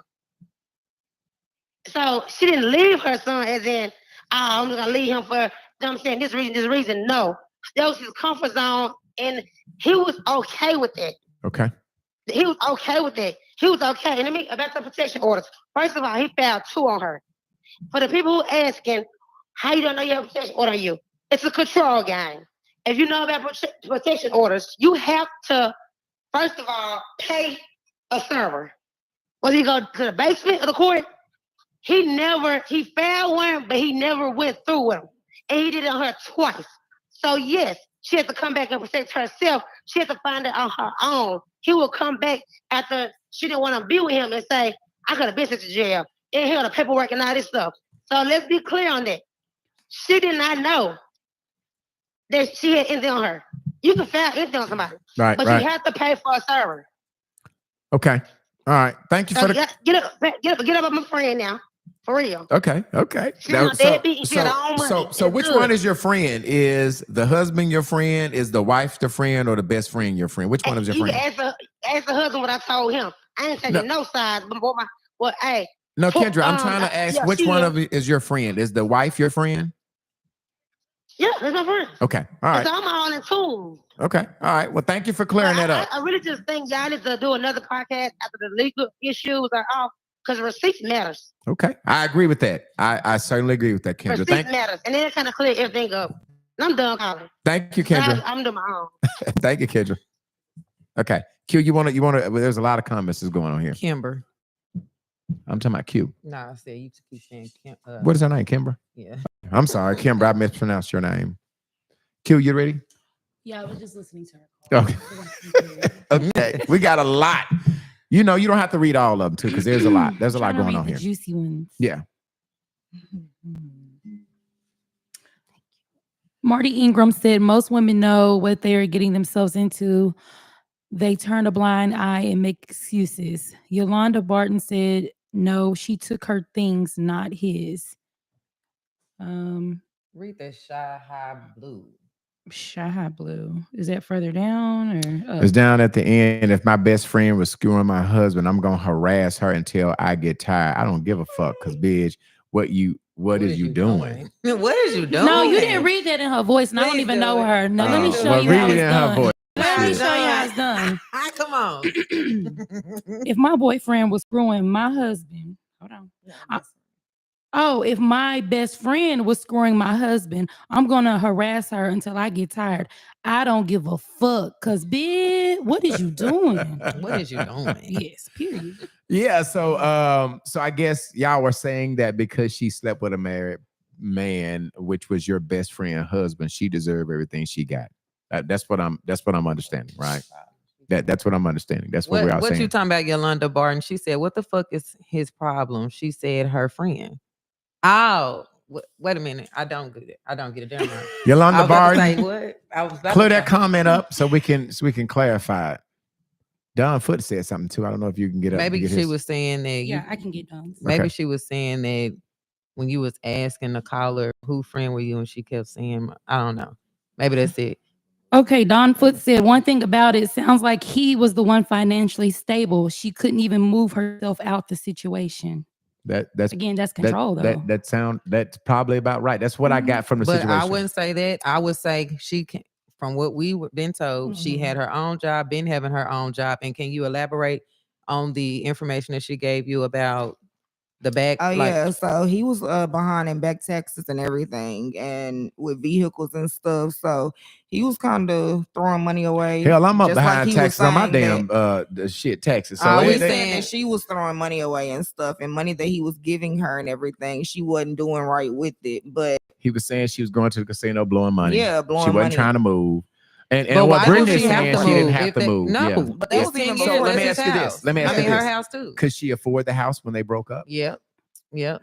The question is, can he afford it? Because what we've been told is that he can't afford it. Is No. what I'm saying is what we've been told is that the lights, the water, the gas, all have been getting cut off. and she was the It's one been- that to pay the reconnection fees and And the everything to backup. maintain everything. Now, so from what I gathered, obviously you were on the phone too, Brittany. Go ahead. I gathered that he was the breadwinner of the home, right? So That's when what you he told you. But when I said so husband, you telling me she ain't never pay no bills. And he said, she ain't pay no bills. I said, yes, she did. So because she paid the lights, the water, the gas, and stuff like that. He said, well, I don't remember. That's But- exactly what he said. But most time the light, water, and gas does not equal the yes, house it do. note. When you Does have it? not been paying the back, Does it? when you have not been paying your back, I mean, all your bills on time. Yes, So, it do. You know that So- reconnection fee gonna but- be a mug. But most of the time, in the experiences in the homes that I've had, my light, water, and gas does not add up to be what my Yes, house it note does. is. Gas But even if we say especially is that- expensive. Gas, hold on, gas be like $300-$400 by itself. Lights are $300 at least. My lights here That's about 300. 600. That's Okay, 600. then water in a house. About 200. So what you saying? So you That's saying $800. utilities Okay. are not gonna equate? Hold on. what Then the- she paid her own car note. He didn't pay for her But car we're- note. we're- but What I'm saying is it was split. but All- we're go ahead. talking about, you just said, now we're talking apples to apples now. You just said light, water, gas. We're not, he has car notes too. Yeah, but you cutting me off. That in all the utilities, you got internet, you got your phones. What he paying besides the rent? You know what I'm saying? Well, I don't know, but what you just said is light, water, gas. So are you We saying not- all utilities now? What I'm saying is stop cutting me off. Okay. What I'm saying is if he paying rent and she paying light, water, and gas, and it does not equate to rent, it's not supposed to. Their wife and husband. Right. So he's paying something in that household. That counts for something. What I'm also saying is she worked. He worked. Right. Well, he done. So she wasn't just over there needing for him to buy her car, clothes, food, and stuff, or pay her car note. That's what she done. He didn't pay everything. But Okay, then I on get top it. of that, let me point something out too, because when we breaking it down like that, the point that he's making though with she couldn't afford this, that, and the third, he do realize that divorcing and everything, like she has a right to spousal support in some situations. Yeah. Well, there's So no if she such a, couldn't, so she in the still state of- maybe could have. so in the state of Arkansas, there's no such thing as spousal Don't complain. support. What we saying is, You just asked me to respect. okay, your- go ahead. Okay. So in the state of Arkansas, there's no such a thing as spousal support, right? You get child support, but if you're not in the state of Arkansas now and I divorce now, all of the property needs to be split 50 for 50. Mhm. But what I'm saying to you guys is, from talking with both of them, I came away with that conversation in that sense, and I think all of the viewers are saying the same thing, that it looks like he was the breadwinner of the house. But all I'm saying He is, probably was. he can be the I mean, breadwinner, yeah, he but I don't probably want you was. to make it because you're saying, well, she couldn't move out and pay her own things. It's not about that. The point is, every man in a relationship needs to be the breadwinner. I Right. want my man to be the breadwinner. That's Right. not what we're not disputing that. But what I am disputing is we're not going to make it seem like she couldn't afford to move out or she couldn't pay the rent if she needed to stay there. That's not the case. The case that I'm making, the point that I'm making is this. She didn't have to move out. He could have moved I agree out. with that. This is their Yeah. marital home. They've been married 10 years. Mhm. You're not finna put me out because you mad at me right now. And how This many is kids my- do they share together? None. Okay, They don't so no have any kids together, but okay. they're married 10 years. But he took on her kids as So his- Yeah. my Okay. argument to that is the reason why I was assuming that she was getting ready to leave is just because she couldn't afford the house. Brittany is making it personal Okay, so when she I'm says, not making it personal. well, I'm saying you're making it personal, saying why did she have to leave? I'm assuming that the Because she- reason why she decided Okay. to leave is because she couldn't afford the house on her afford own. to- No, He could. I'm not making anything personal. You putting words in my mouth. What I'm saying is, you're saying why didn't she move? What I'm saying is why didn't he move?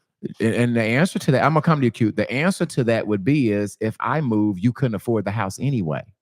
again, is that not placing judgment on her? Is if he's saying that she couldn't afford it? No, I can see where you're going with it, because you're basically saying that if she was paying the utilities and he was paying the bulk of everything, so if she would have stayed, then 9 times out of 10 she wouldn't have been able to uphold the utilities plus not just being on some main shit that she has to I get what leave. you're saying. I'm But assuming that she could well, afford that it. was based from my conversation with both of them. Yeah. I didn't ask them if she could afford it. I'm assuming kinda, that basing that he was the breadwinner based on some of the trips that they took, based on what he said. And I think the listeners are assuming the same thing. But what woman is going to pay for trips for their man all the time if this my man? I'm not saying Britt. I'm just saying. But you saying no, he's I'm just saying that if she wouldn't have been able to afford the house, then could she have moved? It made more sense for her to move. What I'm saying is, how does he know, or how does anybody know that she wouldn't be able to afford it just because as a husband? Well, we don't know.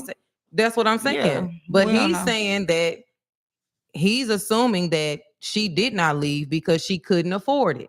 I'm saying you can't assume that. You can't say that she could afford it, or maybe I don't know. But let's just go off of what we know for sure. Yeah. So she left because for who knows why. But she left because that it was too complicated to stay there. Yeah, you know what I'm saying? Toxic environment. It's time to go. You know what I'm saying? I got what I needed. I'm gone now. You know, now that I see that you're dealing with my best friend, there's no more trying to fix this. Nothing I'm gonna I might as well go. Okay, Q, you've been trying to jump in here for a long time. Go ahead. I just seen a comment that it was funny. Justin Jones said, Brian, you riding with him because you know you was under the dirt. No, I mean, I certainly understood some of the things that he talked to me about on the phone.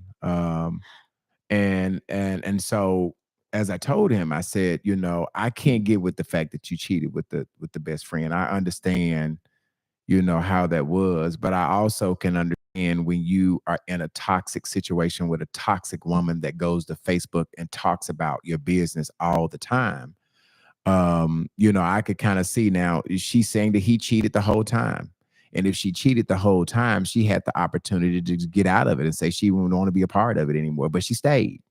You understand what I'm saying? Let me Don Foot. Now look, Don is saying something. Don Foot said, wow, did she say every man needs to be the breadwinner? No, I'm not saying that every man needs to be the breadwinner. I'm not going to even keep reading the rest. That's not what I'm saying. He was making it seem like that because he was the breadwinner that he paid more than her, and he assumed that maybe she couldn't afford it. So I said, well, shit, most men should be the breadwinner, or you would assume that the man is the breadwinner. But no, every man don't have to be the breadwinner. We all know that you may have a woman that may be the breadwinner, you may have a man. It don't matter. But the point is, it just depends on the situation. I'm just saying, naturally, you would think that the man would be the breadwinner. That's all. Yeah. All right, he said something else. Don Foots just said something else. He said that's exactly what they said that's exactly what she said. Well, I'm clearing it up. That ain't what I mean. I mean that most men are the breadwinner, but women can be the breadwinner too. It don't really matter. I'm just not appreciating the fact that he believes that just because he was the breadwinner that she couldn't afford the house if she wasn't with him. That's all I'm saying. Don didn't disagree with Robbie McIntosh said that's definitely what she said. I know. Okay, sorry. Don didn't disagree with you. Okay, I'm gonna go back to the comments. Robbie McIntosh said all the women are being biased. Oh well. Go on, Robin. I'm riding for mine. Go on, Robin. Period. Yeah. I'm riding for mine. Period. Most of the men on here probably been cheating. That's why I'm not trying to necessarily be biased. Fuck yeah. I don't give a fuck. I mean, messed up. Like if that's how you think, that's how you think. But let me ask you this, Britt. Let me ask you this. Why are you so offended by that? I'm pissed off because I feel like a lot of y'all niggas be feeling like because y'all sit up there and cheat on a motherfucker from the beginning of the goddamn relationship all the way to the end. And then when we start reading y'all motherfucking rights, y'all feel like, oh my God, she went to Facebook. She did this, she did that. Oh my God, she's so bad. No, y'all got this out of us. And then when you get it out of us, now you can't handle it. But we had to take the shit from the beginning. And it's like, you know what I'm saying? Oh, baby, I love you. You know, I'll never do it again. As long as we being a dumbass fool and being okay. So it's like, fuck y'all. That's how I feel. Like if you the type of nigga who cheat on your woman and you're a habitual cheater, I don't give a fuck what happens, because it's a lot of women that like in the beginning. Well, she cheated on me with a woman, but then you turned around and fucked the same woman. You allowed y'all had a threesome together. It was cool then, but then you start cheating with multiple women over and over again while this lady not doing nothing for 4 or 5 years. Well, see, that's the thing, because he said there was never a time that she wasn't doing No, anything. he didn't. He said that she cheated that one time in the beginning, and then But she had proof. What his is, what is their alleging. allegation. Yeah, their like be allegation. real. I get it's that. alleging that that lady cheated on him, but again, And a lot of times people would do that just to kind of justify what they do. the whole fucking time he cheating for 4 to 5 years, and then when she finally do get caught up with a man, okay, now you got your proof. You got one man on her, but damn, she let you fuck the girl with him. I And wish she could have would've left. gotten out of the situation. He could have left too. But the thing of it, what you're saying But is a lot that of times men are not gonna. Nobody's gonna leave if they kind of having their cake and eating it too. And all I gotta do is throw you a little extra, and you gonna hush. that's the point. That part there. Yeah, You know, knew if I that this can man was buying you still stuff. do what I want to do, and then I just have And to. he Now knew you that say she was that fucking you her say shit that up, but you he say stayed there. You say that, Heather, because if I say it, I'm gonna get checked. So just say that part again. Say that part again. If She I'm kept doing on- what I want to do Mhm. and everything is cool, as long as I kind of give you a little extra something. We all been there. then- We love them makeup gifts. Yeah, then I'm gonna keep on doing what I want to do. And that's what caused her to be in the situation that she's in. But I also say though, And that's what caused him to be in the situation that he in. So don't get on here crying wolf because your clothes and stuff keep getting fucked up because you keep cheating. You knew. Hold on. What you did was after you got caught, you bought her a car, you gave her money, you gave her rings, and in return, she still fucked up your shit. Y'all still get back together. So don't make it seem like now that it's real bad. Oh, she fucking up my shit. She been fucking up your shit, and you been giving her cars and clothes and money and jewelry and getting back with her. And she, and she messing up. Go ahead. I'm sorry. Somebody Heather. is only gonna do what you allow on both parties. On both parts. Yeah. So really, like I said, from And the you beginning, messing she up. should have been gone. You messing up stuff Yeah, and it's, that you defeats probably the can't. purpose. I hate That you when people probably do can't that. afford to buy. I mean, even if you can, Well, it what's the costs point to in cheat. that? It Like, costs to cheat, I guess. I cannot stand when people destroy their there. Now that's what. Go ahead. This is exactly what my status was about the other day. Cheating is a rich man's sport. Yep. Don't be It broken out costs here to cheating. cheat. It does. It costs. Well, he seemed like he was paying his cost to be He the sure boss, was. right? So don't cry about it now. And then you cheated with a best friend of mine that I've been get cool that. with since I the get that. 6th grade. Shit, Now, hell that's yeah, I'm messed gone. up. I'm Now- taking everything out the house that I want, that I think I need to survive with. I don't care. I'm gone now. And you and her can rebuild from there. I mean, baby, But- before I but- destroy everything, I'm finna make some money and But- sell it. But did you hear what first. Brittany said? Did you hear what Brittany said? You and her can go on. And But rebuild hell, we everything. can't go on and you steady calling and let me get this line because We hold on.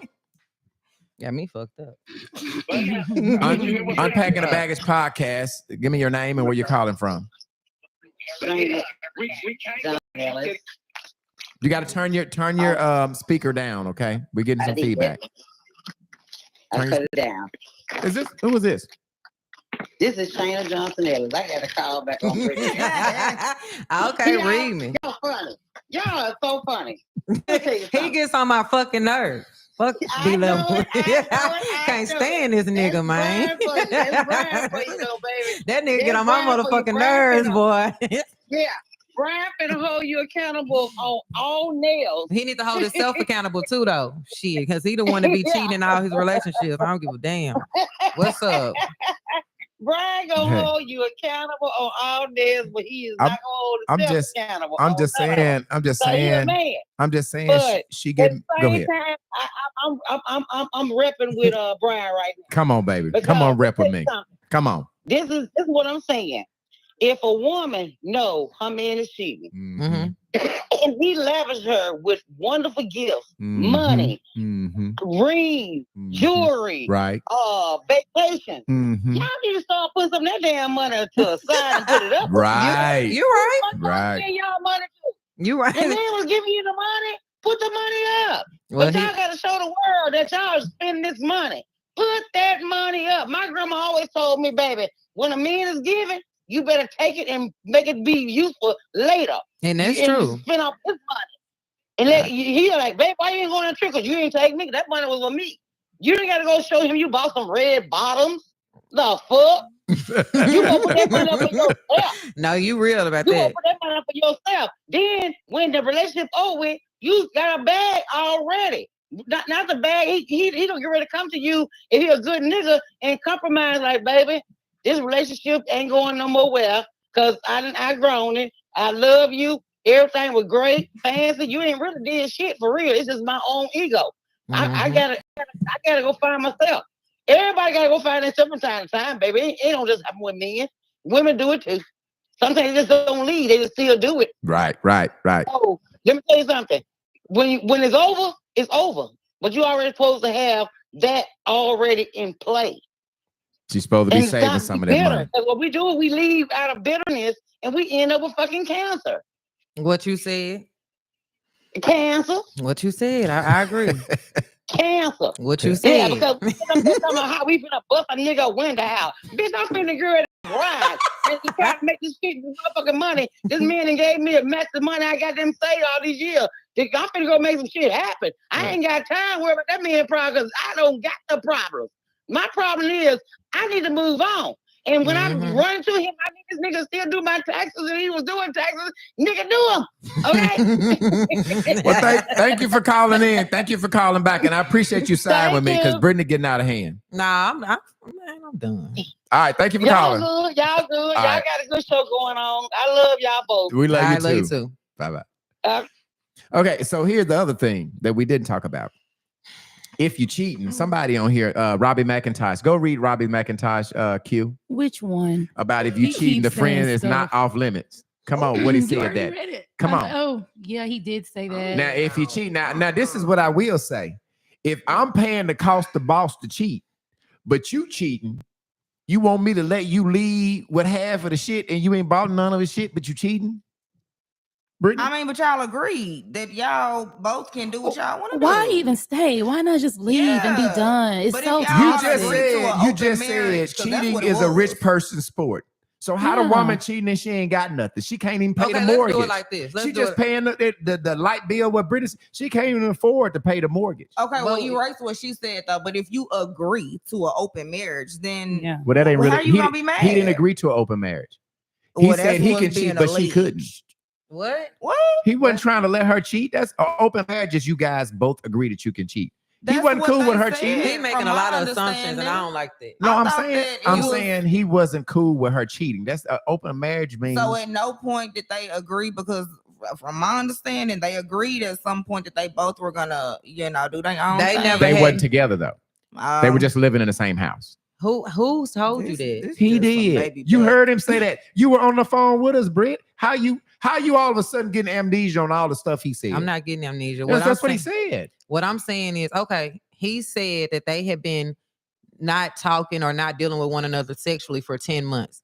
How in the fuck can he say that they ain't together, but they married, living in the same house? You need to use your common sense. That don't even sound. That sounds stupid. Sometimes, Britt, people stay in the same house until they're able to get separate homes. Just because If he got the money, why he didn't get a separate home for 10 because months? she was gonna leave. Remember, he was trying to give her time to leave. Don't, Brittany, you acting like you don't remember. He said that's what he said. She did not say that. That's what she agreed to. That's what he's telling you. So what I'm saying is we can only talk about the things that they told us. We I know. wasn't there. So I'm telling you, on her end, you're assuming so many things. It's not you're not coming from a place of what he said. You coming from a place of what you know. I'm saying he told us that he was trying to give her time to save her money, that she was going to the casino, messing her money off. That's what the man said. I'm not assuming that, Britt. No, you're assuming that she can't afford the rent. You keep saying it. So the money that You she keep was supposed to saying be it. putting up to That's leave. not She how going to that fuck it happened. off. She No. going to the casino with her last $2. She wasn't gonna leave. we ain't gonna say that. He Her didn't- last $2. I'm not gonna leave. One for the boot. She was going down to Saracen, messing her money up. You understand what I'm saying? And how was he messing his money up then? Because he's supposed to be buying investment cars to sell them, but they're staying in his house, so they're not investment somebody cars. getting on me. They're not investment cars, and he not getting them registered. He not getting no insurance on them. He not paying the sales tax on them.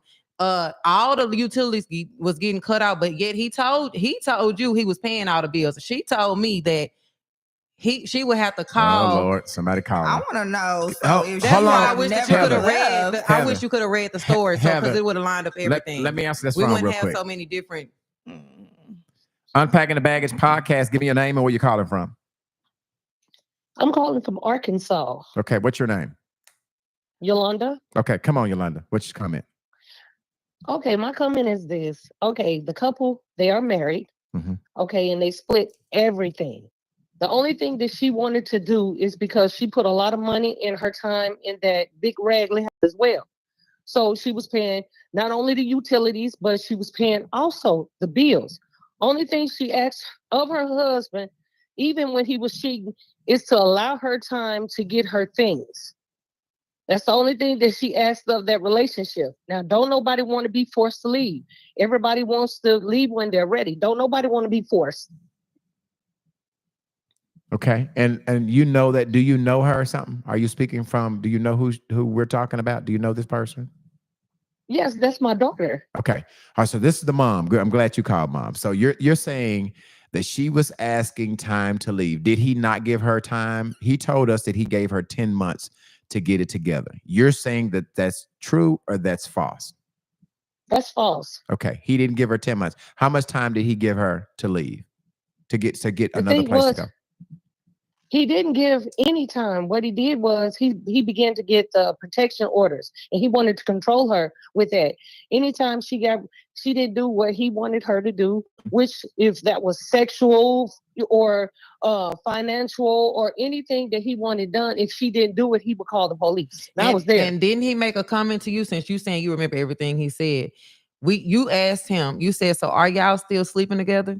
He said, You asked him that. I didn't ask him that. I asked him, are y'all still sleeping together? He said no. You said, so what do y'all, were y'all sleeping together or whatever? He said she wouldn't give me none. So when he made that comment, he also said, shit, if she wouldn't give me none, she had to go. He said that.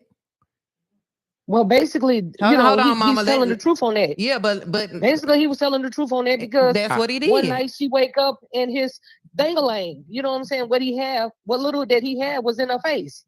It's little childish ass shit he was doing. But Mama, what I want him to admit is that he heard the man say that because she wasn't giving him sex, she had to go. He even said, "She ain't nobody finna be living up in there because I wanted whoever I was dealing with to come over there and I could have sex who I want to. If she ain't having sex with me, I didn't hear that, bro. You full of it. What I heard him say is when you ask him were they having sex, he said she was there. He said that, but then he said it got to a point where she would not give him sex. And he said that, well, hell, you gotta go. Because I can have anybody in my house. I want to have sex with anybody in my house. You don't remember him saying that? I don't. Okay. I don't remember that. All right. But mom is saying, you're saying that he was steady trying to sleep with her. He was basically trying to control her. But he did too, y'all. Just admit that. That's correct. But he did too. Just admit that he asked him, was he sleeping with her? And his response was, she was there. Yeah, that's what he said. She was there, as to say that he was because she was there in the house. So I thought he admitted to that. So the no contact orders and all that again is bullshit on his end, because if you really want her gone, why you still sleeping with him? Well, there were no contact orders on both of their parts, though, Britt. He was the one that was putting these no contact orders. She had never put a contact order on him until the girl went live and said there was a no contact order. You keep missing it. That's true. She never have ever put a no contact order on him ever until the best friend went live and announced that he had a no contact order, and she showed the proof. Yeah, she went to the extreme. Like, what? Okay, Mama. Well, thank you for calling to clear that up. Okay, one more thing. Go ahead. Let's get off and stuff. Let me do. Okay, one more thing. Okay, one day we decided to meet up, and it was the father's idea. This is a Christian man. Y'all know how us older people do things. If we see that a couple is having some problem, what do? We try cook to a little intervene, food, throw a little party, and try to get them back together, right? Yes, ma'am. Okay, so at first we were like, nah, we ain't gonna do it. And then since the father is a pastor of a church, we say, well, we're gonna go ahead. We're gonna go talk to him. So Stacy, he's there. Ooh. He looked like he didn't drunk the brewery, and we're trying to ask, what can we do to resolve this situation? What do we need to do to move forward? And he's throwing a damn tantrum like a damn child. So he walks out the restaurant, I'll go behind him. I said, well, you go ahead and talk to the father, and I'm going to go talk to your husband. So I basically asked him, I said, Stacey, how can we resolve this? He was like, well, she let me be out there too long. And I said, you already been out there. I said, what about the time that you had some girl sucking your chicken McNugget? He just bust out laughing. He think everything is a joke. Everything is a game. Everything is not a game. But like I said, she got her things. She didn't get his things. She got her belongings from the house. So let me ask, Mom. So the truth that he told me that she grabbed his clothes too, that's not true. When she took the stuff out. She took the things that she bought, and then that's natural of us women. We're gonna take the things that we bought, which is his clothes and that too. wasn't that day. She took. Yeah, she took her. Yeah, she took some of his things, but those are things that she paid for, not the things that he bought. Okay, got it. When we met Stacey, even though he's a dope dealer, this man was wearing buddies and tore up shirts. She came and brought fashion into his life. She was buying them things that he wasn't gonna buy. So she took the things that she bought. You know what I'm saying? Okay. So I mean, if you're gonna make it make sense, make it make sense. I mean, shit, he a whole ass pathetic ass brother at the end of the fucking day. Okay. And he cheats with old funky ass was best friends, and that was childish too. But like I said, he got a hell of a fight on his hands. I got it, Mama. Thank you for calling and clearing the story up. Bye, Brittany. Bye. Damn. Mama said he a funky ass, ass. Man. All right, Q, you got to jump in here. We got a million comments. Go ahead. Just pick what you want to talk about, Q. I'm just gonna read all the comments. Okay. Jasmine Green said he calling her private today, went by her aunt's house to set up a meeting with his wife, and the aunt told him hell no. Justin Jones said, what time the show over? Because her friend said it's story time and I'm waiting. Sorry. Don Foot says, sounds from jump, they wasn't mentally or physically ready for marriage. I learned very early how I come in a situation is mainly how I'm going to finish it. Right. A lot of men and women commit and obligate to things they sure can't hold to or complete. I think it was too fast and the love bank was empty on both of their accounts. Okay, Don. Justin Jones said the husband is going through menopause. He's decades older, got a badass wife, and he buying himself wigs. He fighting demons or something, period. Tamala McElroy, this goes for both parties. When you start letting others in your marital bed, you have already consented to cheating. No matter which one does it, moving forward, you have then opened Pandora's box. That's facts. Let's see. Jasmine Green said, who said that she wasn't paying for furniture, paying for things to be fixed, paying for his children's clothes, shoes, Christmas? Let's see. Go back to Justin. He was saying some stuff about me. I want to make sure I said it's probably back at the very top. It said, Brian, you got the wrong facts. Sorry. Brian, was you there? That's what they're asking me. Because she knows Brian. Duh. Justin is on me, ain't he? What does that say, Britt? Common motherfucking sense. Common motherfucking sense, I guess. Justin must know her. Justin said, why would you do this with Brian when y'all, I don't know. Read that, Justin, right there. Justin Jones. He was saying something about me up there. He been talking about you the whole live. I mean, which comment? Right here. Why would y'all do this with Brian? Or right, Britt, you sitting next to the biggest dirt master? That one? Yes. You say your wife something. It say, why would y'all do this with Brian when all y'all Justin Jones said, well, your wife said you was cheating the whole time. Is that true, B-Level? Yeah. That your wife said it or that you were cheating the whole time? Both. Look at me. Oh, both. Okay. I own my shit. I own my shit. All right, we got to go to the line. Hold on a second. I own my shit, y'all. You know what I'm saying? You should be able to more personal. So this is why he feel like I'm packing the baggage podcast. Give me your name and where you're calling from. Hi, this is Poo Poo from the Vine. Hey, Poo Poo from the Vibe. What up? What Hey, you how gotta say? y'all doing? What you Hey, gotta say? hey. I just want to know, it's okay for a man to cheat? That's what it sounds like. No, it's not.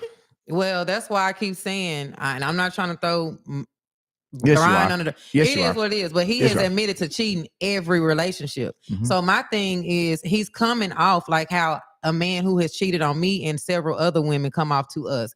No sympathy, no empathy at all. It's just like what we do after we catch them, we become the worst person in the world. It's like they don't see no wrong in what they do. That's how I feel. I get it, and I can admit to my cheating, and that's why. And I've also said that I come in a different. That's not where I am. So do you now. feel like do you feel like because you're coming from a a person who does cheat, a person that- who has cheated, a person who has cheated, do you feel like you think that it's okay for him to do the things that he's doing? Because that's what it sounds like on when we're listening. For me, I don't hear that you like, well, he wrong. Absolutely not. I understand that some of the bullshit that I'm going through now is because I've cheated, and I've said that. The reason why I'm going through a lot of BS at this point is because God is punishing me for my cheating. Well, I don't hear a lot of he wrong. I hear a lot of she wrong. I'm just telling the truth. I know, but I'm saying I hear a lot of. That's the point I'm trying to get to. It's like she's wrong, and I don't understand. You know, a woman trying to work on her marriage is because that's what marriage is. Mhm. You know what I'm saying? It's like Music Soul Child. You know what I'm saying? Teach me how to love.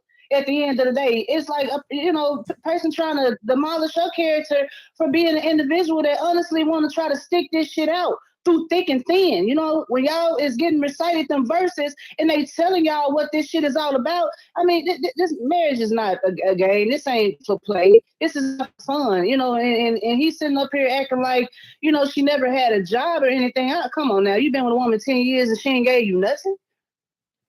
Yeah, I don't think that's at least I didn't take that what he was saying.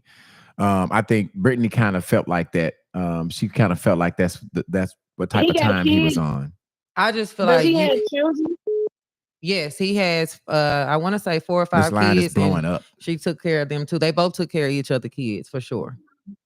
So yeah, you mean to tell me that this woman didn't put nothing, it didn't have nothing to do with his children, did not have nothing to do, you know what I'm saying, with the places that he's in life right now? I mean, come on, Yeah, she man. took care of the kids. She bought school clothes. That was one of her duties, to buy school clothes. If you go to one of his kids' pages, she was more plastered on that child page more than the mom, because the mom was not involved, never was involved. She was his mom. You would think that was his mom. Like they were together a lot, graduation. I mean, all kind of stuff. She was there. I mean, I'm feeling like Pac with this shit, man. We got our game from a woman. We came from a woman. You know what I'm saying? Get our name from a woman. Man, we're not respecting these black women enough. You know, and then that's what a pissy tail ass nigga be talking about. I'm looking for a woman that can hold it down. Then when you get a woman that can hold it down, you don't treat her as if you know what I'm saying, she's doing her part. It's not fair to the women, and I can understand her for coming short sometimes. Hell, we can't always resort to the wine and shit. Come on now, we got bills of our own. We got a life we got to keep up of our own. We got children. I'm pretty sure she has a child. You know what I'm saying? Like it's. Come on now, we can't always resort to the motherfucking wine. You know, we got to feel good in other results now. I mean, agree. shit, we all human. We all human. I agree. Okay. Thank you for calling. Poo Poo from the Vine. All right, y'all. Have All right, a Poo blessed Poo. night. Thank you, Poo Poo from and the Vine. I also feel like at the end of the day, it keep getting brought back to finances, and I'm really understanding her point. Like, we as women, we may not be the breadwinners or whatever, but we still try to give what we can give. We like in this situation, she going to work. She contributing in other different aspects of it. So Robbie said, "Hang up on her B level." She quoting Tupac. Yeah, but again, Robbie crazy. Y'all playing, but that's what we going back to. Y'all Right, don't give a fuck about how y'all be. Hey, thank y'all. This request line is blowing up. Let's get wrapping this up. Unpacking the Baggage podcast. Give me your name and where you're calling from. What's up with it, boy? Who this is? Dang. Hey, this Big Nate, man. What up, Big Nate? What Nate, up, baby? hold on. Let us answer the line. Hold on a second, line. We're going to hold on a second. All right. Unpacking the Baggage podcast. We want you to hold on, okay? Just hold the line. All Nate, right, Nate. hold on a second. Let me get him back up here. Nate, I hear you. You're on the line with us. What's up, boss? Nate, you there? What's up with B-Level? What's up with it, baby? I can't call it, man. I'm just getting drugged. You only speaking to B-Level? I'm just getting drugged, Nate. I'm getting drugged. You only speaking to B-Level? B, you ain't give me a chance. All right. What's up with All right. it? What up now? B. I'm pissed off at y'all. Shit, what's up? Because I know you coming for me. What's up? I call the comedian my boy B-Level, I'm saying, so real. And I know y'all gonna pass over what he said. Y'all gonna completely pass over what he said. Y'all gonna completely pass over when my boy said, I'm going through my karma. I'm dealing with all the mistakes that I made. See, that's the problem. Y'all hear all that woo, woo, woo, all that. A man ain't shit. But when a man starts taking responsibility for his actions, accepting his karma, accepting whatever it is he got to go through or he getting through right now, y'all completely past that. Y'all don't know how to digest the meat. Y'all know how to take the meat when you got it. Y'all don't know how to take that. My dog said some real adult grown man shit that completely just changed the whole narrative of the whole thing, because he said, I'm accepting responsibility and accountability for what the fuck I'm doing. Right. So I just want to, I heard that and it caught my attention as usual, man. I love what y'all doing. And I'm so proud of y'all. Big man. Nate, I keep saying we have got to get you on. And I'm gonna get Heather to reach out to you because we got to schedule you, bro. I think Brittany is on. She keeps wanting to put out the fact that I've had some bad moments in life and I've done some bad things. And if I'm going to be on this podcast where we unpack my baggage, I'm gonna own my fuck ups. And what I told her is that, the last year and a half, 2 years of my life has just been hell. And I tell you, karma has no expiration date for nobody, including me. You know what I'm saying? Including me. And so, she missed that. She put on a Facebook post today. This is the one that cheat every time. She's not saying that I've admitted to my cheating and that I know that I'm going through a whole bunch of bullshit because I have handled a lot of women wrong. What I'm saying is, can you understand the woman's perspective? Yeah. Since you can acknowledge that you've cheated. But the hurt, the anger, the backlash. Okay. Go ahead. Once he's already accepted responsibility for it, all that other stuff, he's died on his cross and he's bearing it now. So the anger, the backlash, that's something y'all gotta go through. That's something y'all have to deal with accordingly. That man done died on his cross. And this is true. This is true. But so listen, why are you gonna constantly beat him up and belittle him for something he's already died for? I'm going to do it as long as he's saying that he's taking accountability, but he's not showing it with his actions. If you tell him, and that goes for anybody, that's just like me. What I'm saying is, how can we judge that for because them? What I'm saying, let me talk. What I'm saying is, if he get on here and he say that he's taking his accountability for it, and this is what he want, he's not doing moving forward in his next relationship, but then when he's speaking on the same topics, he's not giving people. To me, he's not telling the dude that he wrong. He telling the woman that she wrong when he should be saying, yeah, man, I messed up my relationship. I cheated on my relationship, and those are the same. It could be the same, this, the same, that, and man, you wrong on that end. We not hearing much of that. All we hearing is that the woman wrong, and she should have did this, and she should have did that, but we not hearing, man, you should have did this, you should have did that. We ain't heard that none tonight. So that's why I feel how I feel. I don't feel like he making a change on the other end of things. But here's the other problem to that too. Mm-hmm. And this is from a podcast perspective, mm-hmm. and on that, you can't mix you can't mix personal with the story. But that's what our podcast is about. We have said from day one is our podcast is about being real, giving the raw, uncut truth from our lives, and accepting. You know what I'm saying? Whatever we did wrong by showing accountability and being better. So that for our podcast, that's what that's about. That's what our let me jump in here, Nate, because what I think she's misassuming what I said. I've never said that she was wrong. What I said is this man has been cheating on you for 10 years and you stayed there. You knew what you had. You have decided that after he goes and be with the friend, you have said, I'm done. You've said that. You have every right to say, I'm done. I'm done with, I don't give a shit who you with if I'm done. Why am I steady fucking with the girl and inboxing and putting, just being so messy? That's your whole problem. Like, Well, if I'm saying if you done, just you done. You done. Well, but okay, if you done, you done. But at the same time, But we why keep continue to say missing it? the fact that the best friend was taunting the wife first. So what husband or wife is going to allow a side person to come at them first? That girl went live first. If you've been with somebody 10 years, I'm talking to you, Nate. You've been with a woman 10 years and a random man that she dealing with sit up here and go to Facebook first. And he basically saying, yeah, I mess with your with a man that I'm saying, but it'll be, oh yeah, the best friend, your best friend that you've been friends with since the 6th grade is fucking your wife. And he get on Facebook and say, hell yeah, I'm fucking your wife. And bitch ass nigga, we been here, we been there, we been doing this. And he got proof to show it. What I'm saying is we not putting ourselves in this situation and being real. Like for y'all, this is a podcast, it's entertainment. But for me, this is my podcast that I'm a part of, and I'm trying to show people how to change shit and do shit a different way. So for me, if we're going to be real about it and we're going to talk about real topics, we're going to talk about how people be hurt for real and how this shit affect people for real. Not no motherfucking entertaining ass bullshit. We talking about real life situations. If you was put in that situation, how'd you handle it? Y'all can't tell no wife was hell. Since she done, she should be done. Nah, fuck that. That woman came to her first and she gonna do whatever the fuck she want to do moving forward. That's just real. Okay, great response. And I will say this. If you've been with somebody for 10 years, they got kids together? They have just, kids with 10 years. Yeah, okay. Yeah.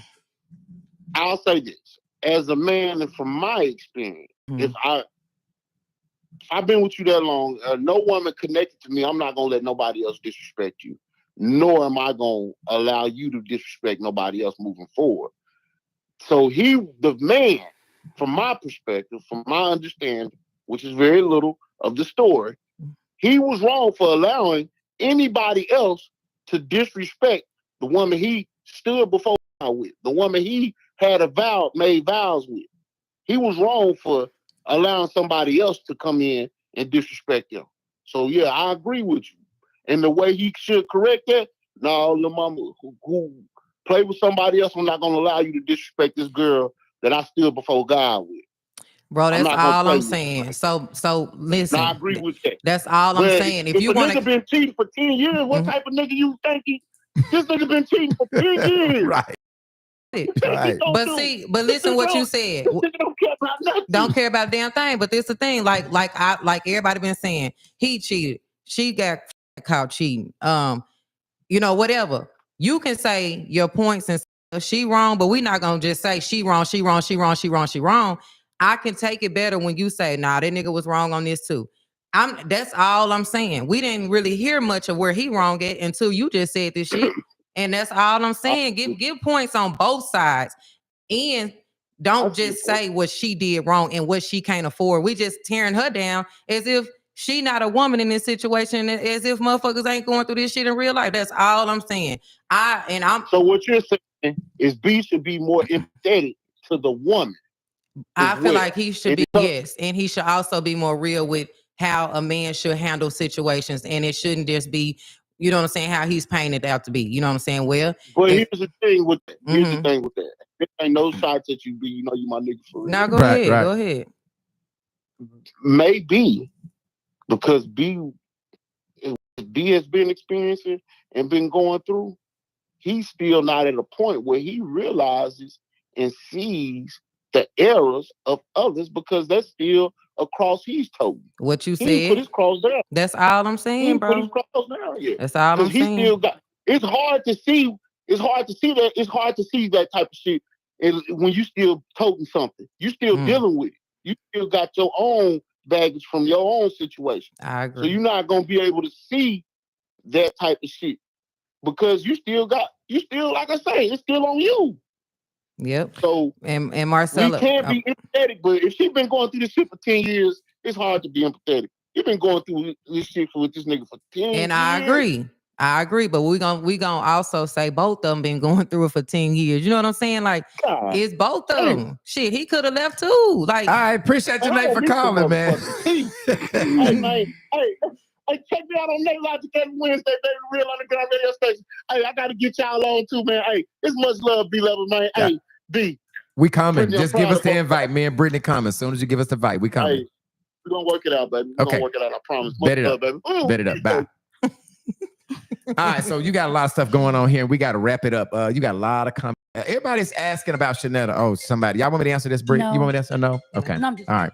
Britt, do you want me to answer that? Oh, last one. This is last call. last call, you guys. Last call. Unpacking the Baggage Podcast. Give me your name and where you calling from. This Foots, you know, I'm coming from. What it do, Foots? What it do, baby? I'm glad you called, Foots. I'm glad. I don't want to sympathize with the woman or the man, but this is what I would like to say, because I don't want to step. But people don't understand the dynamics of a woman or a man, as in women was born as love creatures. You know what I'm saying? So it's like she's always in a love room. All she thinking about is family. It's easy for a man to step out of that love zone and do something in the streets and then come back home like it ain't nothing happened. That's because of our mental, the way we operate and maneuver. We don't think it's a deal breaker if we just have sex. And she had somebody come into the bedroom with her, so it's like the sex part is cool. So it had to be more than that to me. It wasn't just the sex and, you know what I'm saying, her friend or whoever, because she opened the door for that at one point. It had to be like they either outgrew each other or it was other nitpicking stuff that added up. And it seemed like we just covered around the lust part, the sex part. I mean, is sex a deal breaker for most motherfuckers? I mean, especially when you came from the ground. She said he came from the ground and built them all up. He been having sex this whole time. So it's like it's something else. Because I don't think just sex, just cheating, just don't do it. I mean, you know. You elaborate on that? All right. Can you elaborate on that? Do you understand what he's asking, Britt? He's basically saying. Okay, Don, we're gonna elaborate. Thank you for calling, bro. I'm gonna hang up and you can listen. I guess he's basically saying that he don't feel like he don't feel like the relationship ended only because she didn't want to have sex. I guess because I made that statement about he said that she wasn't fucking, so it's time to go. So I guess I'm assuming that that's what he's talking about, that it was more to it than just sex. Can you? We're gonna read some comments. Then we're gonna wrap it up. I want him to read this one. This Shayna. Can you tell her what this podcast is about? Yeah, no, just read a comment. Okay. Britt. Me or Brittany? you? Comment. Brittany. Shayna Johnson Ellis. Read it, Brittany. She said, Brittany, can you and Brian continue on with the podcast without allowing your personal relation with his ex-lovers or business? No, I can't.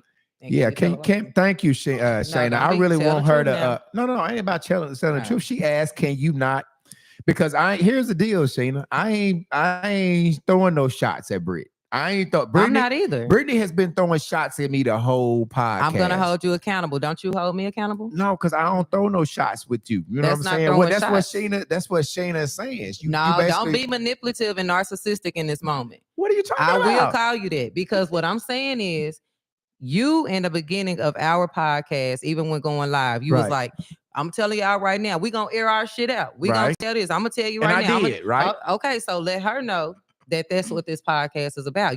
But you called me out on my shit. You said it 100 times. So it don't matter if it got something to do with a. Okay, so Shayna, no. Okay, I'm gonna still air his shit out like he air mine out. Hey, and if you a fan of the page, this is what we do here. We gonna make this nigga be accountable. I love you, Shanna. Okay, come on, Q. Come on, Q. I love you so much. Oh, you. Okay, I'm sorry. So you're playing catch up. Kinchell Shepherd, star right there. There's a lot of different topics going on in the comments. Well, just start just close to the bottom. It doesn't matter. You can't. Robbie McIntosh said the first people know about everything that's going on in the household. I agree with that, Robbie. That part. He also said Justin act like B-Level hit his girl because Justin was going in on you so Justin, hard. hey, Robbie, I don't know what's going on with Who you done made mad? Robbie, I swear I don't know what's going on with Justin. Justin is on. I mean, it is what it is. I ain't mad at Justin. Kentrell said you can admit cheating is wrong without condoning women's bad behavior. Shouldn't have to choose. Go past Nate. Go past Tamika Nate. Shante said, B-Level, are you a recovering serial cheater? Yes, I am recovering from cheating. I don't do that no more. I've got let me see. I've got about 7 months clean, 6 or 7 months clean. And I am, I'm a recovering addict. So yes. I've So got that about one 7 caller months that clean. called, you may not be healed. And that's probably why you think how you think it. No, that's not true. Okay. But that's his opinion. I gotta let them people have their opinion. Okay, Crystal Phillips asked, Shanetta ain't coming, is she? No, Let she's Brittany. not coming. She declined to come. She said that her and B-Level are in a better space and she does not want to come on and jeopardize their relationship currently. Shayna also said Brian and Brittany live is awesome. Thank you, Shayna. Yeah, Yolanda McDaniel, when Shanetta coming to the podcast? That's been answered. Sorry. Let's see. Okay, Erica Rhodes said, but if he been cheating for 10 years, so it's cool because she stayed. Why he didn't go as well, though? If he wanted to continue cheating, why didn't he just walk away? Right. Marcella said, that's funny as hell. Stood before God, but all this cheating and swapping fluids between them all. God ain't got nothing to do with that mess. But did you read Eric Rhodes right before that? Eric Rhodes. Oh, Erica, comment? I did read it. Okay. All right. Okay. No, did you? Yeah, I did. I just read it. Yeah, she did. She did right there. Okay. Okay. Oh, you already read Shanna's to you. You already responded back to her. Is that basically it? Mm-hmm. All right. So listen, you've had it. I think you've had a lot. I think I don't know if these people know who we're talking about. It looks like the mom, huh? Some of them clearly do. Yeah, it's like the mom has called. Everybody is called, and as I said, this is a very complex situation, and this stuff happens every day. So that's one of the reasons why Britt and I decided to, even though they were not coming on, that we were going to talk about this, because as you can see, this is very this is very common. It's very common. It's happening out now. I will say, when it comes to the police and some of the other things, that's not common. But the fact that people are struggling with the same thing that most people are struggling with every day, and that's kind of why we decided to have this conversation even without them. Brittany, are you open to, obviously we've said it all right, so there's no really real reason for them to come on. I mean, we've already discussed it, right, Britt? Well, I don't know if they may want to come on now to clear up the shit that we done said, because we might be all over the place. They might be like, so you're open, once I don't know. I guess I feel like once we invite somebody, right? Once we extend the offer to somebody and they don't accept, I guess I'm the opinion. They accept and then decline. I'm of the opinion that you out. Ask them what they think. Do y'all, if they want to come on, y'all want to see this story? Y'all want to see the real people come on? This is y'all podcast, but I'll tell you, if you guys reach out to us, all right, and we accept your invitation, you still gonna air it out? No, listen. Okay. No, they should be able to backtrack. Yes, if you reach out to us to come on and we give you a yes and we show prep you, and then you back out on us, to me, you off limits, can't come back. Oh, okay. Because then you blasting it out to you kind of like how Shanetta done, or whatever her name is, but you played cool. So you can't come. That's that. But of course, this is Brittany's stuff too. So I just I'm running like. I'm of the opinion that, hell, we done told everything. What more different can they tell? I guess they can come from a perspective of this is what we lied about, but you should have came when your ass had opportunity to come. Yeah, that's what I'm on. Future references, it's just like a job. You do a no call, no show, or if you do something like that, you be out for a job. I like that. Don't do it here either. All right, let's talk about our sponsors before we get out of here, right? The last few comments. Okay, got a couple last sponsor comments. Kentrell. No, Yolanda McClinton said, proud of you, B-Level, and then go from there. Well, Sheena, go from Sheena Johnson Ellis. Yeah, you getting some encouragement. Kentrell said, B level, Okay. you need some help, brother. The I do. beehive around you. I do it. Crystal Phillips says, Shanetta, get your ass to the podcast. My nosy ass got questions. Pam Arnold said, that's good, B level. Months makes years. Shayna said, Brian and Shanetta had a great run-in relationship. Yolanda McDowell said, that's great. I'm glad they are in a better place. Tamika Shante. I am too.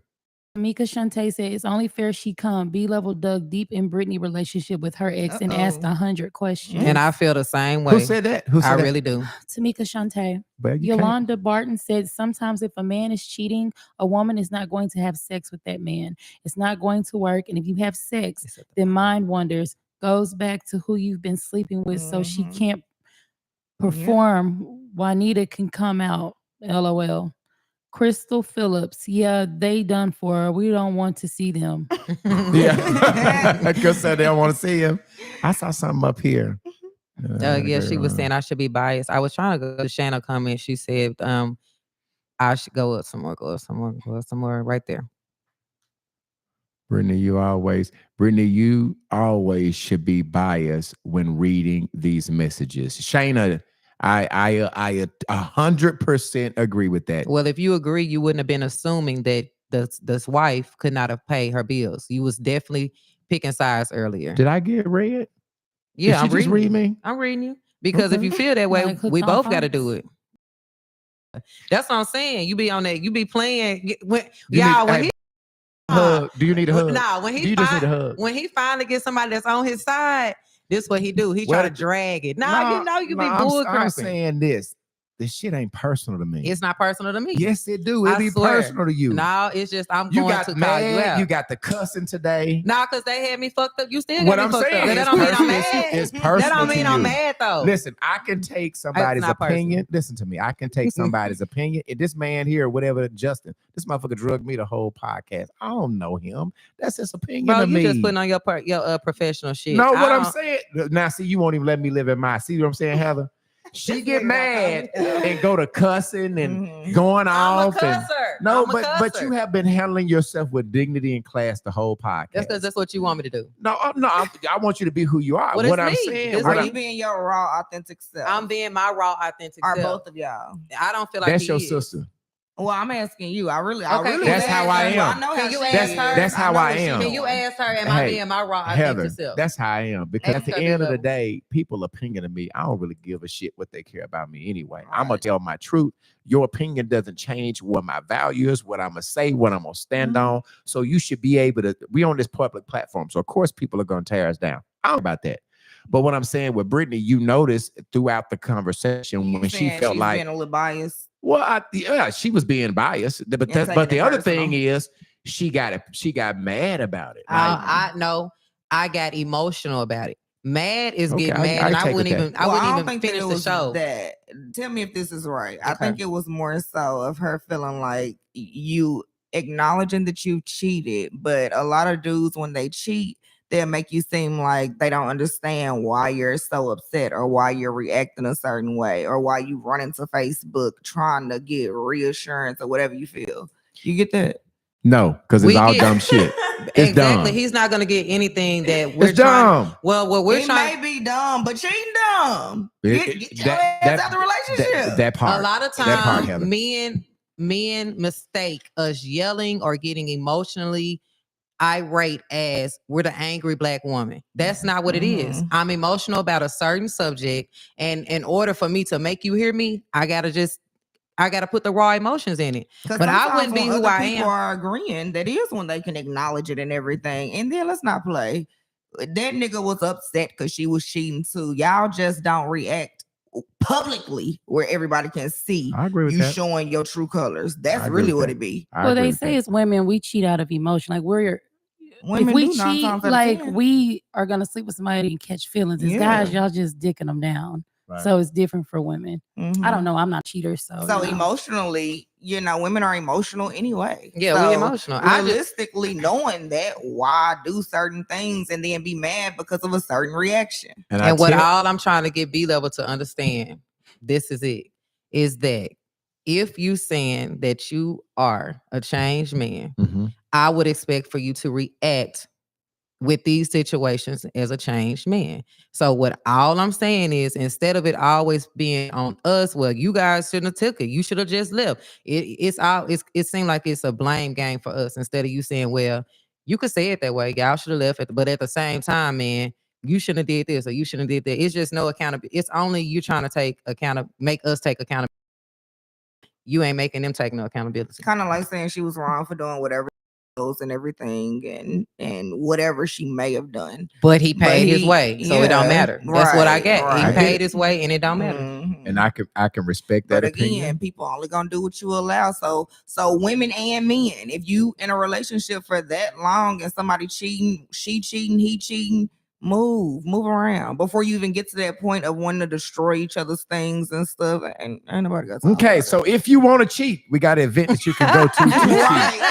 All right, you can go to March Madness Final Four. All right, go to Ratliff Media Promotion Group. If you want to cheat, you want to take your other woman, you can take her out to March Madness Final Four. Jeremy Bland, right? Baby. Yes, it's in the Fusion Lounge. It's Friday, March 22nd at 8:00. The showtime starts at 9. Now, if you cheating and she like live music, she could be able to hear Keith Savage, Deshaun Harris, Haywood King, and BJ Soul. If you cheating and she like to dance, she can listen to DJ Worm. All right, you get your cheating tickets from March Madness, the number 4.eventbrite.com. All right, March Madness, the number 4.eventbrite.com. Or call if you need table reservations because you want to cheat way in the back. You don't want to be in the front. Call 501-900-4833. And do not get caught after cheating at this show, because you're going to need to call Jeremy Bland, because I know that lady going to wreck y'all.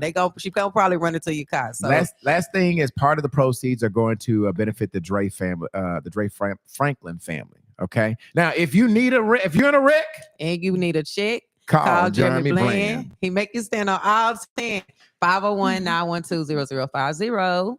Jeremy Bland, attorney at law. Hey, listen, this man is putting his mouth and his money where his mouth is in the community. I screwed that up. All right. But he's putting his money, all right, where his mouth is by sponsoring this podcast in the community. He is in the trenches with us. All right. So support somebody who support us. Okay. And y'all see how petty Big Level is?